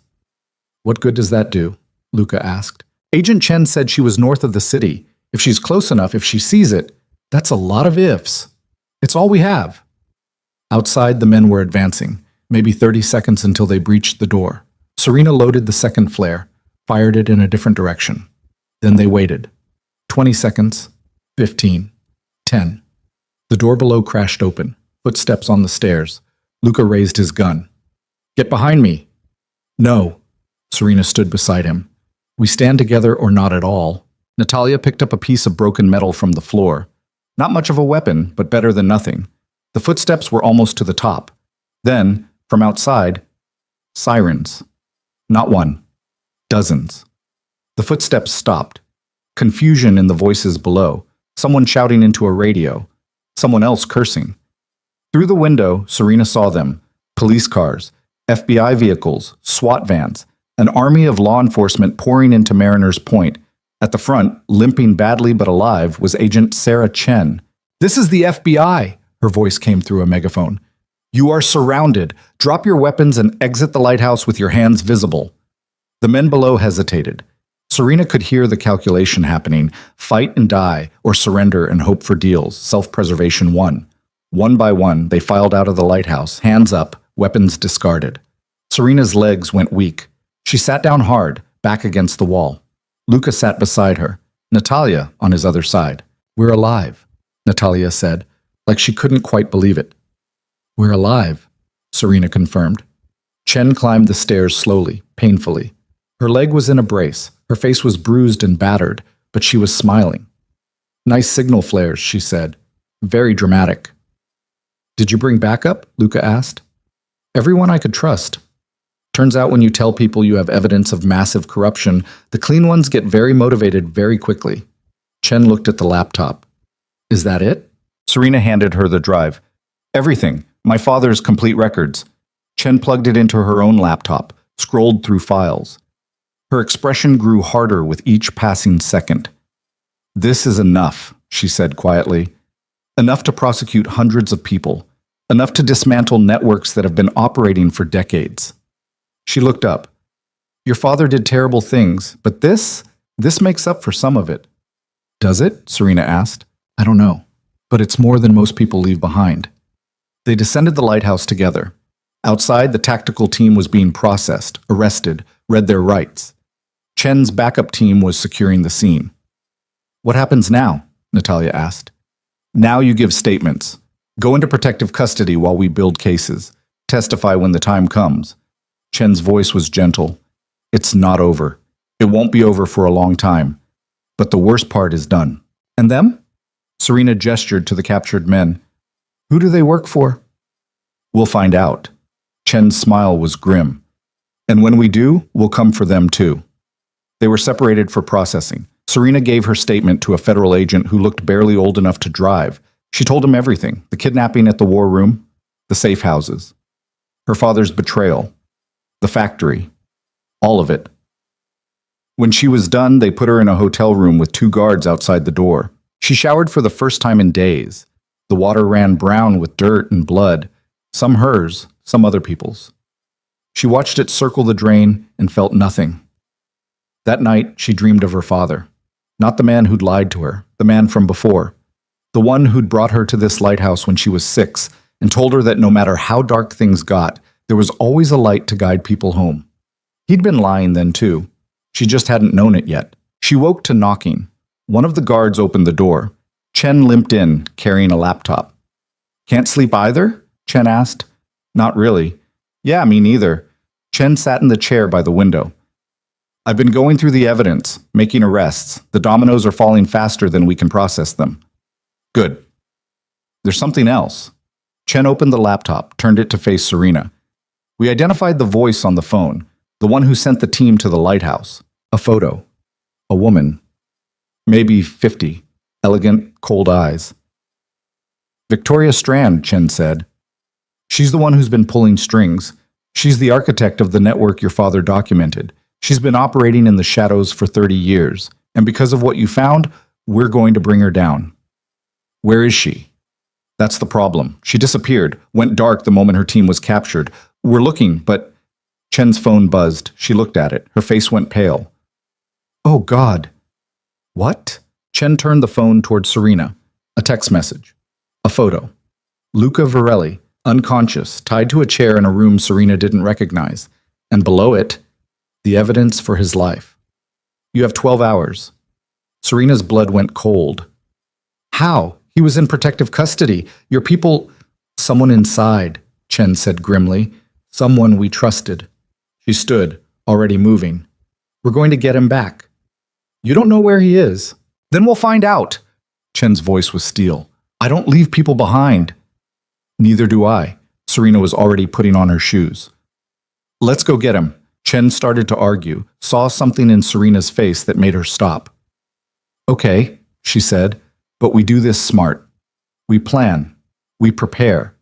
We don't just charge in. We have 12 hours. Then we'd better move fast. They assembled a team, agents Chen trusted absolutely, people who'd proven themselves clean. They worked through the night, tracing Victoria Strand's assets, her properties, her known associates. At hour 8, they found it. A warehouse registered to a shell company 6 layers deep. Recent activity, power usage. Security cameras that had been installed in the last 48 hours. That's it, Chen said. That's where she has him. Then we go now, Serena said. It's a trap. I know. She's expecting us. Good. Serena's voice was hard. Let her expect us. We're coming anyway. Chen studied her face. You've changed. Yeah, Serena agreed. I have. The warehouse was on the industrial waterfront, all steel and shadows and places to hide. The team assembled a block away. Kevlar vests, weapons, tactical gear. They gave Serena a vest. She put it on without argument. You stay behind us, one of the agents said. We go in first. We clear the space. You follow when it's safe. Serena nodded, lied with the gesture.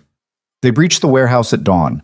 The doors came down with explosive charges. The team poured in, weapons up, voices sharp with commands. The warehouse was empty. No guards. No Victoria Strand. No Luca. Just a single chair in the middle of the space.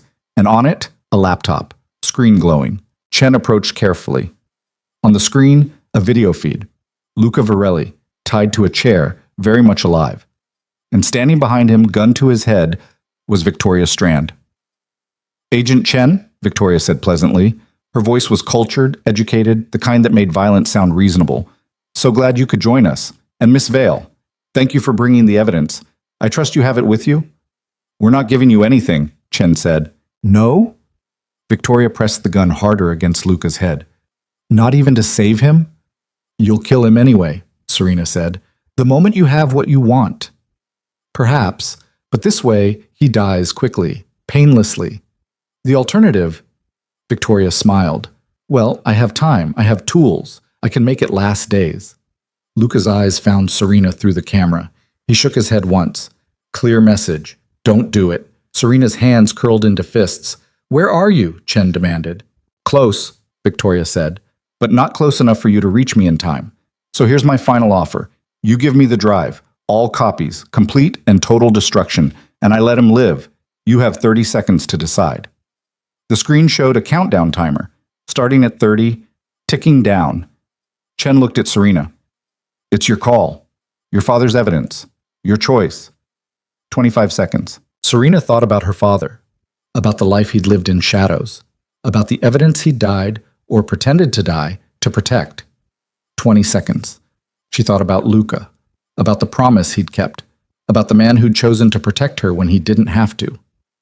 15 seconds. She thought about who she'd been 3 days ago, and who she was now. 10 seconds. She pulled the drive from her pocket, held it up to the camera. Here, she said, this is what you want. 5 seconds. Where do you want me to bring it?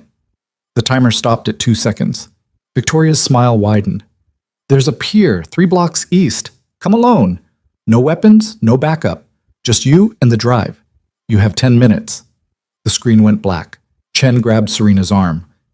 You can't seriously be considering this. I'm not considering, Serena said. I'm doing it. It's suicide. Maybe.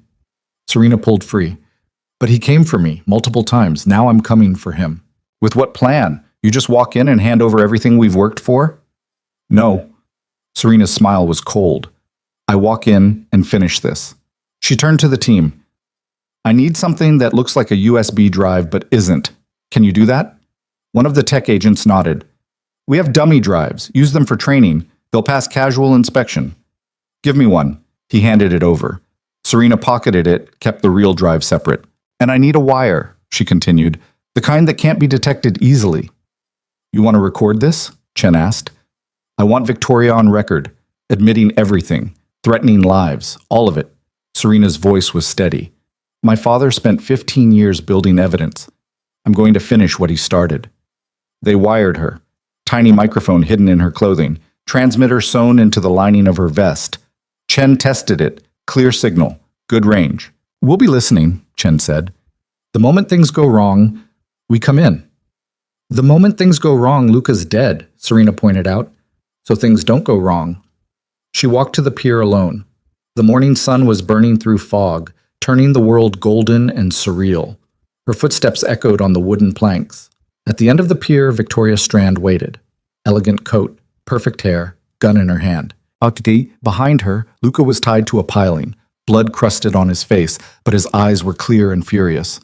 Miss Vale, Victoria said, punctual. I appreciate that. Let him go. The drive first. Serena held up the dummy. This is it. Everything my father compiled. Everything you want. Throw it here. Serena tossed it. Victoria caught it one-handed, examined it briefly, then pocketed it. Now him, Serena said. Not yet.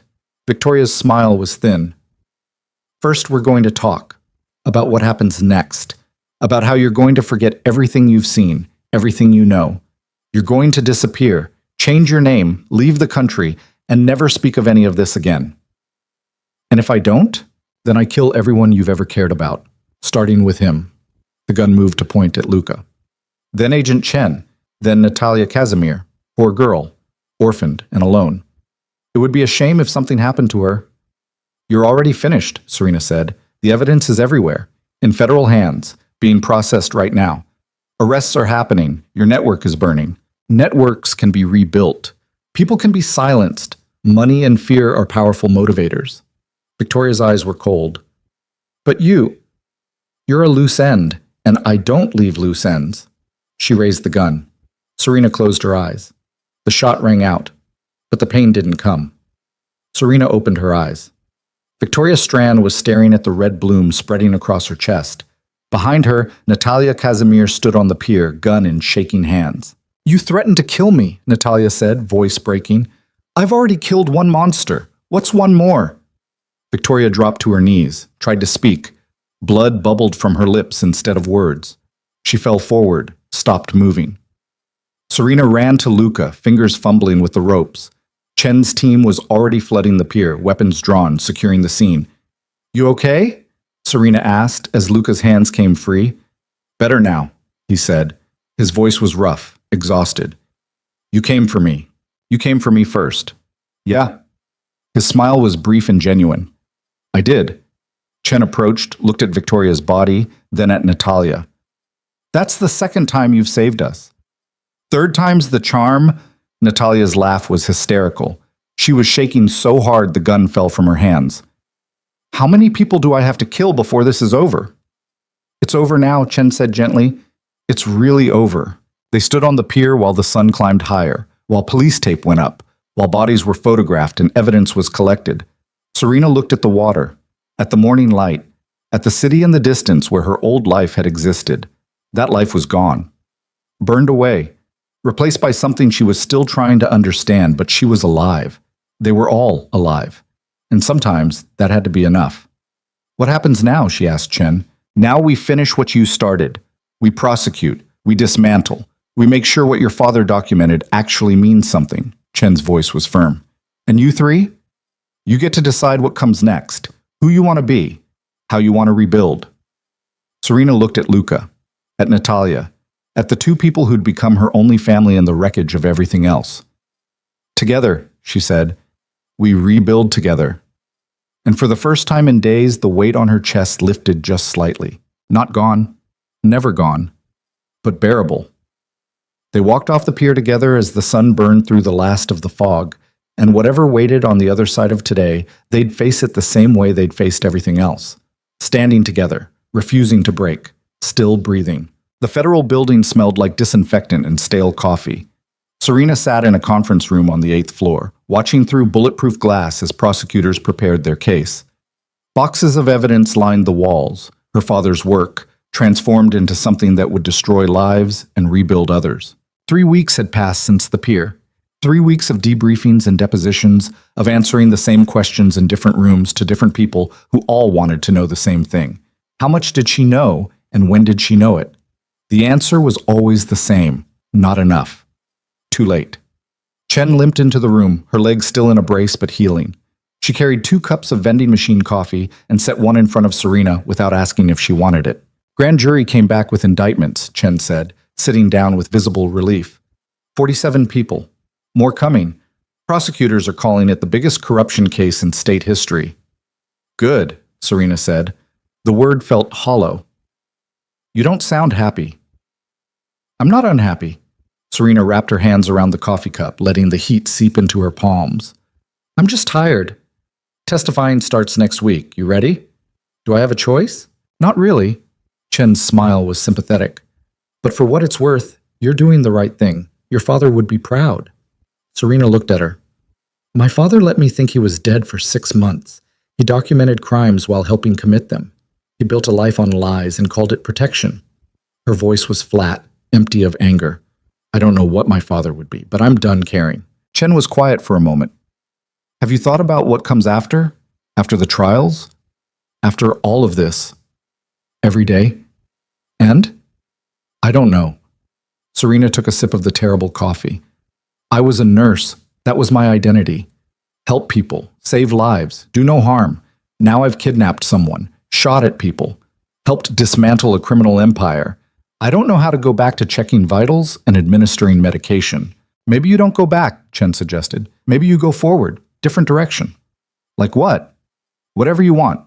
You've got victim compensation coming, enough to start over anywhere you choose. New city, new career, new life. New identity? If you want it. Serena thought about that, about becoming someone else entirely, erasing Serena Vale and all the baggage that came with the name. It was tempting, but it was also running, and she'd done enough of that. I think, she said slowly, I want to stay myself, whoever that is now. Chen nodded like she understood. Maybe she did. Luca Varelli sat in a different room on a different floor, answering questions from federal prosecutors who were trying to decide if he was a witness or a defendant. The line was blurry. He'd committed crimes, many crimes, over many years, but he'd also helped bring down something bigger and more dangerous than himself. The math didn't balance cleanly. We could offer immunity, one prosecutor said. She was young, ambitious, the kind who saw moral complexity as a problem to be solved rather than a truth to be accepted. Full immunity in exchange for testimony against everyone in the Casimir network. I don't want immunity, Luca said. The room went quiet. Excuse me? The prosecutor asked. I said I don't want immunity. I did what I did. Some of it was protecting Serena Vale, some of it was protecting myself. Some of it was just being who I've been for 20 years. Luca met her eyes. I'll testify. I'll give you names, dates, everything you need, but I'm not asking for a free pass. You understand what you're saying? You could go to prison, years potentially. I understand. Another prosecutor leaned forward. Why? Why refuse immunity? Luca thought about that. About the promise he'd made to Thomas Vale. About the woman he'd protected and the person she'd become.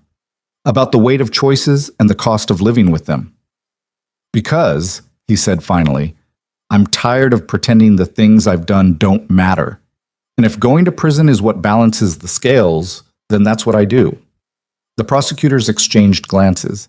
They'd expected negotiation, leverage, self-interest. Not this. We'll need to discuss this with our superiors, the young prosecutor said. Take your time, Luca replied. I'm not going anywhere. Natalia Casimir stood in the cemetery where her father was buried. The grave was simple. Dante had specified in his will that he wanted no monument, no grand marker, just a name and dates. The man who'd built an empire reduced to 2 lines on a stone. She'd come alone. The federal agents assigned to protect her waited by the car, giving her space. I don't know what to say to you, Natalia said to the grave. Her voice was quiet, almost conversational. I killed you. I saved the people you were trying to kill, and I don't know if that makes me a hero or just another kind of monster." The stone offered no answers. "I've been thinking about what you said. About me being an investment, a chess piece." She crouched down, fingers tracing her father's name carved in granite. "You were wrong. I'm not a piece in anyone's game, not yours, not Victoria Strand's, not the prosecutors who want me to testify." The wind picked up, rustling through the trees that lined the cemetery. "I'm going to testify," Natalia continued. "I'm going to tell them everything I know about your business, about the people you worked with, about the things I heard and saw and pretended not to understand." She stood, brushing dirt from her hands. "And then I'm going to leave. Go somewhere you never touched. Become someone you never controlled." She turned to walk away, then stopped. "I loved you," she said without looking back. "Despite everything, despite who you were and what you did. I loved you, and I hate myself for that." This time, she didn't stop walking. The trials began on a Monday morning in autumn. The courthouse was surrounded by media, protesters, people who'd waited years to see corruption exposed and punished. Inside, the proceedings were clinical, methodical, evidence presented, witnesses examined, truth extracted piece by piece. Serena testified on day 4. She wore a gray suit Chen had helped her pick out. Professional, forgettable, designed not to distract. She took the stand and swore to tell the truth, the whole truth, nothing but the truth. Then she did. She told them about the phone call, about Luca's warning, about the attack on his estate. She told them about her father, both the man she'd thought he was and the man he'd actually been. She told them about the evidence, the kidnapping, the factory, Victoria Strand. She told them everything. The defense attorneys tried to break her. They questioned her memory, her motives, her character. They suggested she was complicit, that she'd known all along what her father was doing. Serena didn't break. She answered every question with the same flat honesty. Yes, she'd been naive. Yes, she'd trusted when she should have questioned. No, she hadn't known. No, she wouldn't have looked the other way if she had. When it was over, when she stepped down from the witness stand, she felt lighter. Not healed, not whole, but lighter. Luca testified 2 days later. He wore a suit that didn't fit quite right, borrowed from an agent who was a size smaller. He looked uncomfortable, caged. He corroborated Serena's testimony, added details from his own knowledge of the criminal network, named names, provided context. And when the defense asked why they should believe a career criminal, Luca smiled. "You shouldn't," he said simply. "You should believe the evidence, the documents, the recordings, the paper trail. I'm just here to help you read the map." It was the kind of answer that shouldn't have worked, but somehow it did. Natalia testified last. She was the prosecution's star witness, the daughter who'd turned on her father's legacy, the girl who'd pulled the trigger. She told them about growing up in Dante Casimir's house, about the things she'd overheard, the conversations that stopped when she entered rooms, the men who visited late at night and left before dawn. She told them about the disconnect between the father who'd taught her to ride a bike and the man who'd ordered people killed. "I didn't want to believe he was a monster," she said quietly, "so I convinced myself he wasn't. I ignored evidence, made excuses, built a version of him I could love. And now?" the prosecutor asked. "Now I know the truth. And I have to live with knowing I loved a monster anyway." Her voice cracked. "That doesn't make me complicit, but it doesn't make me innocent either." The trials lasted 6 weeks. In the end, 43 people were convicted. 4 were acquitted due to lack of evidence. The rest took plea deals. The network that Thomas Vale had documented, the one he'd helped build and maintain for 15 years, was dismantled completely, but the victory felt hollow. Serena watched the news coverage from a hotel room. Talking heads debated what it all meant. Experts analyzed the systemic corruption. Politicians promised reform. None of it brought back the people who'd died. None of it erased the lies her father had told. None of it changed the fact that she'd become someone she didn't recognize. Chen knocked on her door 3 days after the verdicts came down. "Luca's sentencing is tomorrow," Chen said. "Thought you'd want to know." "What's he looking at? 5 years, maybe? Could be less with time served and cooperation credit. Could be more if the judge decides to make an example." He didn't have to refuse immunity. "No," Chen agreed. "He didn't. But he did anyway." Serena looked out the window at the city stretching below. "Is that noble or stupid?" "Both, probably. Most noble things are." The next morning, Serena sat in the courtroom gallery. Luca stood before the judge in handcuffs, his lawyer beside him. The courtroom was packed: journalists, victims' families, people who wanted to witness justice. The judge was a woman in her 60s with steel gray hair and eyes that had seen too much human failure to be impressed by excuses. She read through the charges, listed the crimes, acknowledged the cooperation. Then she looked directly at Luca. "Mr. Varelli," she said, "you've lived a violent life. You've hurt people, broken laws, contributed to a system of corruption that destroyed countless lives." Luca didn't flinch. "You could have taken immunity. You could have walked away clean. Instead, you chose accountability." The judge paused. "I'm not sure if that's redemption or just good strategy, but it matters." She sentenced him to 3 years. With credit for cooperation and time already served, he'd be out in 18 months. It wasn't nothing, but it wasn't forever either. As they led him away, Luca's eyes found Serena in the gallery. He nodded once. She nodded back. No words. None needed. After the sentencing, Serena walked to her father's apartment. She still had the key. The landlord had been asking when she'd clear it out, but she'd kept putting it off. Now felt like the right time. Inside, everything was exactly as it had been the night they'd found the USB drive. The books still lined the shelves. The photo of 7-year-old Serena still sat on the nightstand. She packed slowly, methodically. Clothes for donation, books for the library, papers for shredding. She moved through her father's life like an archaeologist examining ruins. In the closet behind the winter coats, she found a box. Inside were more photos, her as a baby, a toddler, a child, her father young and smiling in ways she'd never seen. And at the bottom, a letter. Not the one from the lighthouse, a different one, addressed to her in his handwriting, sealed but never sent. She opened it. "Serena, I'm writing this on your 18th birthday. You're at college, happy, free. Everything I wanted for you. I want to tell you the truth. Who I really am. What I've really done. I've drafted this letter 100 times. I'll probably draft it 100 more. But I'll never send it, because the truth would destroy you. It would destroy us. And I'm too much of a coward to watch that happen. So I'll keep my secrets. I'll keep you safe. And I'll hope that when I'm gone, you'll remember me as someone who loved you, even if you never knew the whole man. I'm sorry for the lies, but I'm not sorry for protecting you. That's the one thing I got right." Dad Serena read it twice. Then she folded it carefully and put it back in the box. She understood now. Her father had been exactly what he'd said, a coward who loved her. The two things weren't contradictory. They were just human. She finished packing as the sun set, loaded boxes into her car, locked the apartment for the last time. On her way out, she stopped by the building superintendent's office and handed over the key. "All done?" the super asked. "All done," Serena confirmed. She drove to the cemetery as dusk settled over the city. Her father's grave was in the new section, under a tree that would provide shade in summer. The marker was simple, just his name and dates. Nothing about who he'd been or what he'd done. Maybe that was appropriate. Serena sat on the grass beside the grave. The ground was cold, slightly damp. She didn't care. "I don't forgive you," she said quietly. "I don't think I ever will. What you did? The lies, the crimes, the pretending to be dead, it's too much. It broke something between us that can't be fixed." A bird called from the tree above. Got no answer.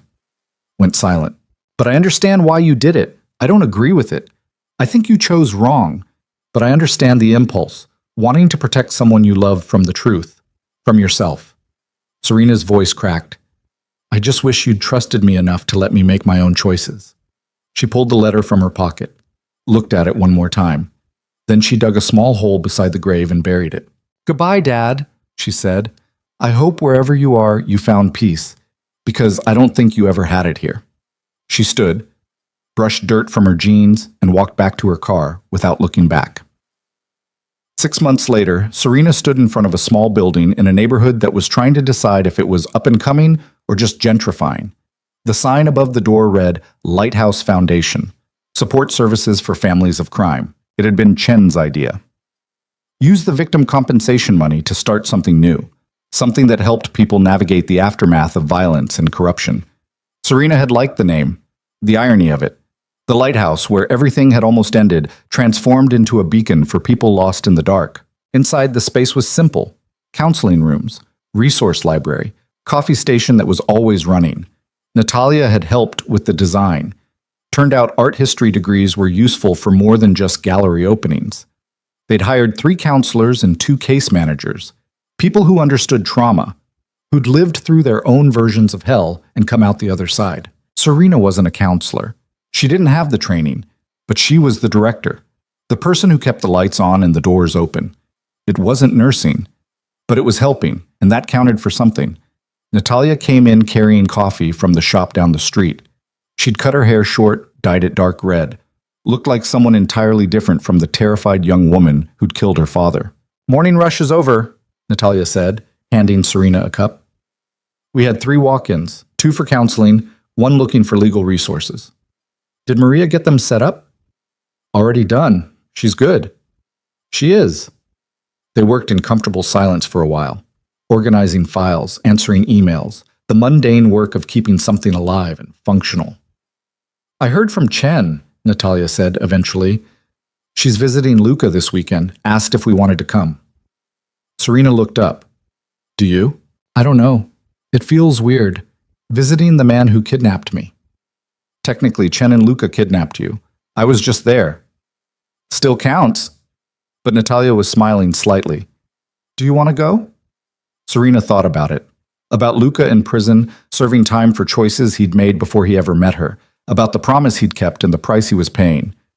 "Yeah," she said, "I think I do." The prison was 2 hours north, gray concrete and razor wire, the kind of place designed to break spirits. Chen drove. Her leg had healed enough that she ditched the brace, but she still limped on cold days. Said it was a reminder. Of what? She wouldn't say. Inside the visiting room, Luca looked smaller than Serena remembered. Prison uniforms did that, stripped away the polish, the power, left just the man underneath. But his eyes were the same, sharp, aware, alive. "Didn't expect to see you," he said to Serena. "Didn't expect to come," she admitted. "But here I am." "Here you are." They sat across from each other with a table between them and everything else. The violence, the lies, the impossible week that had changed all their lives, hanging in the air like smoke. "How are you doing?" Serena asked. Luca shrugged. "I'm alive, that's something." "Is it enough?" "Some days." He looked at Natalia.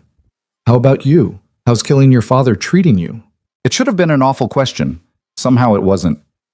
"Some days it's the worst thing I've ever done," Natalia said. "Some days it's the thing that saved my life. Depends on the day." "Yeah," Luca said. "That sounds about right." Chen cleared her throat. "The foundation's doing well, helping people, making a difference." "Good." Luca's smile was brief. "That's good. Better than what came before." They talked for the full hour. About nothing important, about everything that mattered, about the weather and the news and the small details of lives being rebuilt from wreckage. When time was up, Serena stood to leave. "Thank you," she said to Luca. "For what?" "For keeping your promise, for protecting me, for—" She paused. "For being someone I could count on when everything else was falling apart." Luca's expression softened. "You kept yourself alive, Serena. I just made sure you had the chance." Still, he agreed. They left the prison as afternoon light slanted through clouds. On the drive back, none of them spoke much. Some things didn't need words. 2 years later, Serena stood at the podium of a criminal justice reform conference. Her stomach was tight with nerves, but she'd learned to work through that. Learned to speak when silence was easier. "My name is Serena Vale," she began. 2 years ago, my father died. Except he didn't. He faked his death to escape the consequences of a life spent enabling corruption. And in doing so, he pulled me into a world I never knew existed. The audience was quiet, listening. "I'm not here to talk about my father, or about the criminals who were convicted. I'm here to talk about the people who get caught in between, the families who didn't choose violence but inherited its consequences, the children who love parents who've done terrible things, the spouses who wake up one day and realize the person beside them is a stranger." She clicked to the next slide. Photos of the Lighthouse Foundation, people getting help, lives being rebuilt. We can't undo what happened. We can't bring back the dead or erase the trauma, but we can create spaces for healing. We can acknowledge that guilt and innocence aren't binary, that people can be both victims and survivors, that redemption isn't about forgetting, it's about choosing who you become after everything burns down. The presentation lasted 40 minutes. When it was done, the applause was genuine. People approached with questions, business cards, offers to collaborate. Serena answered what she could, promised to follow up on the rest. After, Chen found her in the hallway. "You were good up there?" Chen said. "I was terrified." "Doesn't mean you weren't good." Chen handed her a folder. "I have something for you. Thought you'd want to see it." Inside was a letter from Luca. He'd been released 3 weeks ago, served his time, kept his head down. The letter was short. "Serena, I'm out. Free technically, though I don't know if anyone who's lived the life I have ever really gets free. I'm leaving the city, starting over somewhere quiet, somewhere without memories. I wanted to say thank you for visiting, for not hating me, for becoming someone stronger than the person I met in that war room. You asked me once what keeps me human. I didn't have an answer then. I do now. It's people like you. People who choose kindness when cruelty would be easier. People who build instead of destroy. Take care of yourself. Take care of what you've built." Luca Serena folded the letter carefully, tucked it into her bag. "You going to write back?" Chen asked. "I don't know," Serena admitted. "Maybe, maybe not. Maybe it's better to just let some things end." "Maybe," Chen agreed. "Or maybe nothing ever really ends. It just transforms into something else." That night, Serena sat in her apartment, not her father's old place, but a new one she'd chosen herself, and thought about transformation, about the girl she'd been 3 years ago, debating Thai food versus pizza, about the woman she was now. They were the same person. They were completely different. Both things were true. She pulled out a notebook and started writing. Not a letter, just thoughts. Processing, trying to make sense of the incomprehensible. "I don't know if I'm a good person. I've done things that good people shouldn't do. I've made choices I'm not proud of. But I'm still here. Still trying. Still building something that matters. Maybe that's enough. Maybe that's all anyone can do." She wrote for an hour, then she closed the notebook and went to bed. 5 years after the night in Luca's war room, Serena stood at the lighthouse in Mariner's Point. The building had been restored, turned into a small museum about maritime history. The town had grown.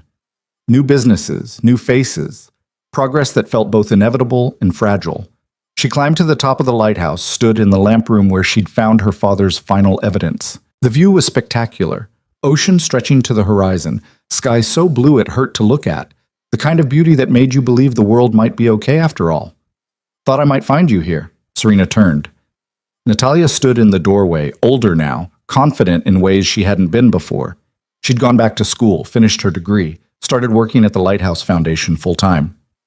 "How'd you know I was here?" Serena asked. "You come every year, same day, anniversary of when everything changed." Natalia moved to stand beside her. "Figured you'd want company." "I'm okay alone." "I know, but you don't have to be." They stood in silence, watching the ocean. Below, tourists walked the beach. Children played in the surf. Life continuing, indifferent to the violence that had brought Serena to this place. "Do you ever regret it?" Natalia asked. "Everything that happened.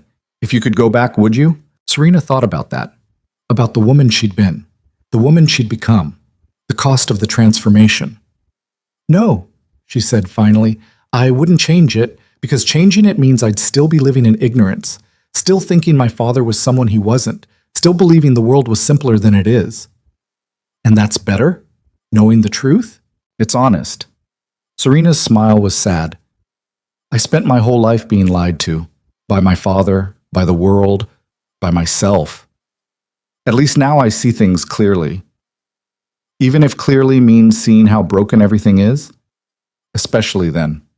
Natalia nodded like she understood. Maybe she did. They stayed at the lighthouse until sunset, watching light paint the ocean gold and crimson. When darkness came, they descended together, leaving the ghost behind. Outside, Natalia's car was parked next to Serena's. "You want to get dinner?" Natalia asked. "There's a new place in town. Chen's meeting us there. Said she has news." "What kind of news?" "The good kind, apparently." The restaurant was small, local, the kind of place that served food your grandmother would approve of.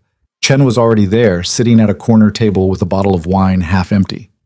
"Started without us?" Serena asked, sliding into the booth. "Celebrating," Chen said. She poured glasses for both of them. Final conviction came through today. Last member of the network, 20 years. "So it's really over?" Natalia asked. "As over as these things get." Chen raised her glass. "To endings and new beginnings." They clinked glasses. drank. I'm retiring, Chen said after a moment. Serena nearly choked on her wine. What? Retiring. From the FBI. I'm done chasing criminals, done putting my life on the line, done seeing the worst of what people do to each other. What will you do instead? I'm joining the foundation, if you'll have me. Chen's smile was tentative.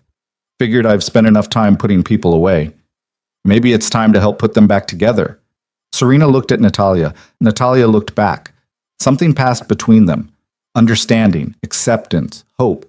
We'd love to have you, Serena said. They stayed at the restaurant until closing, talking, laughing, remembering. Not the violence or the fear, but the moments in between, the humanity that survived despite everything. When they finally left, the streets were empty, the town asleep. You know what I realized, Natalia said as they walked to their cars? We're family. Not by blood or marriage or any normal definition, but family anyway. Yeah, Serena agreed. We are. Is that weird? Being family with people who kidnapped you? Everything about us is weird, Chen pointed out. Might as well embrace it. They said goodbye with hugs that lasted longer than necessary. Promises to meet again soon. The kind of intimacy that only comes from surviving hell together. Serena drove home through empty streets, windows down, cool air washing over her. The city looked peaceful at this hour. Almost innocent. She knew better now, knew what hid beneath the surface, but she also knew that darkness wasn't all there was. That light survived, that people rebuilt, that she had rebuilt. At home, she made tea and sat by the window watching the city wake up.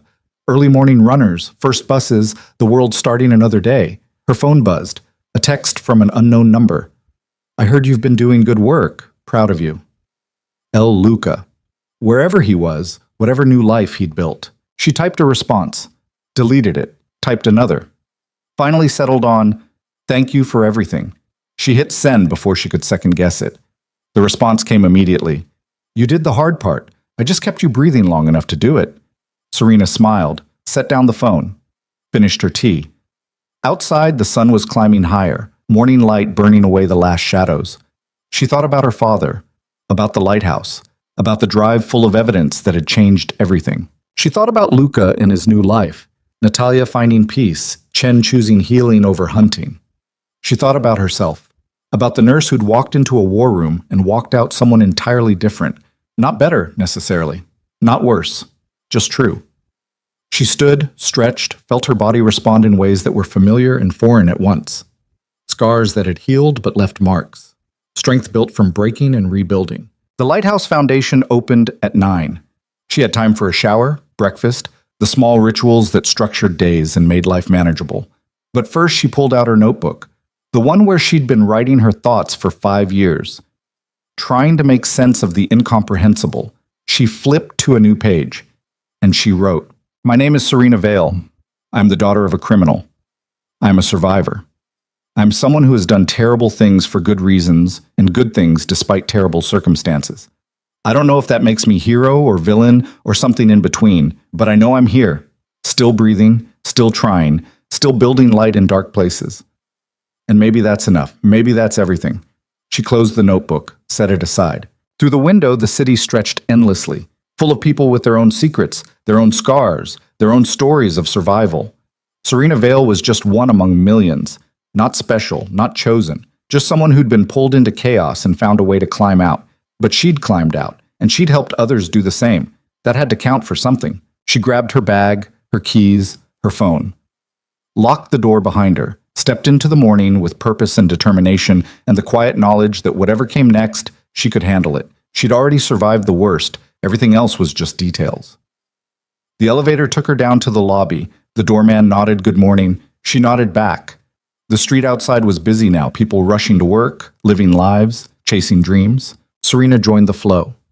Another face in the crowd. Another story unfinished, but alive. Still standing, still fighting.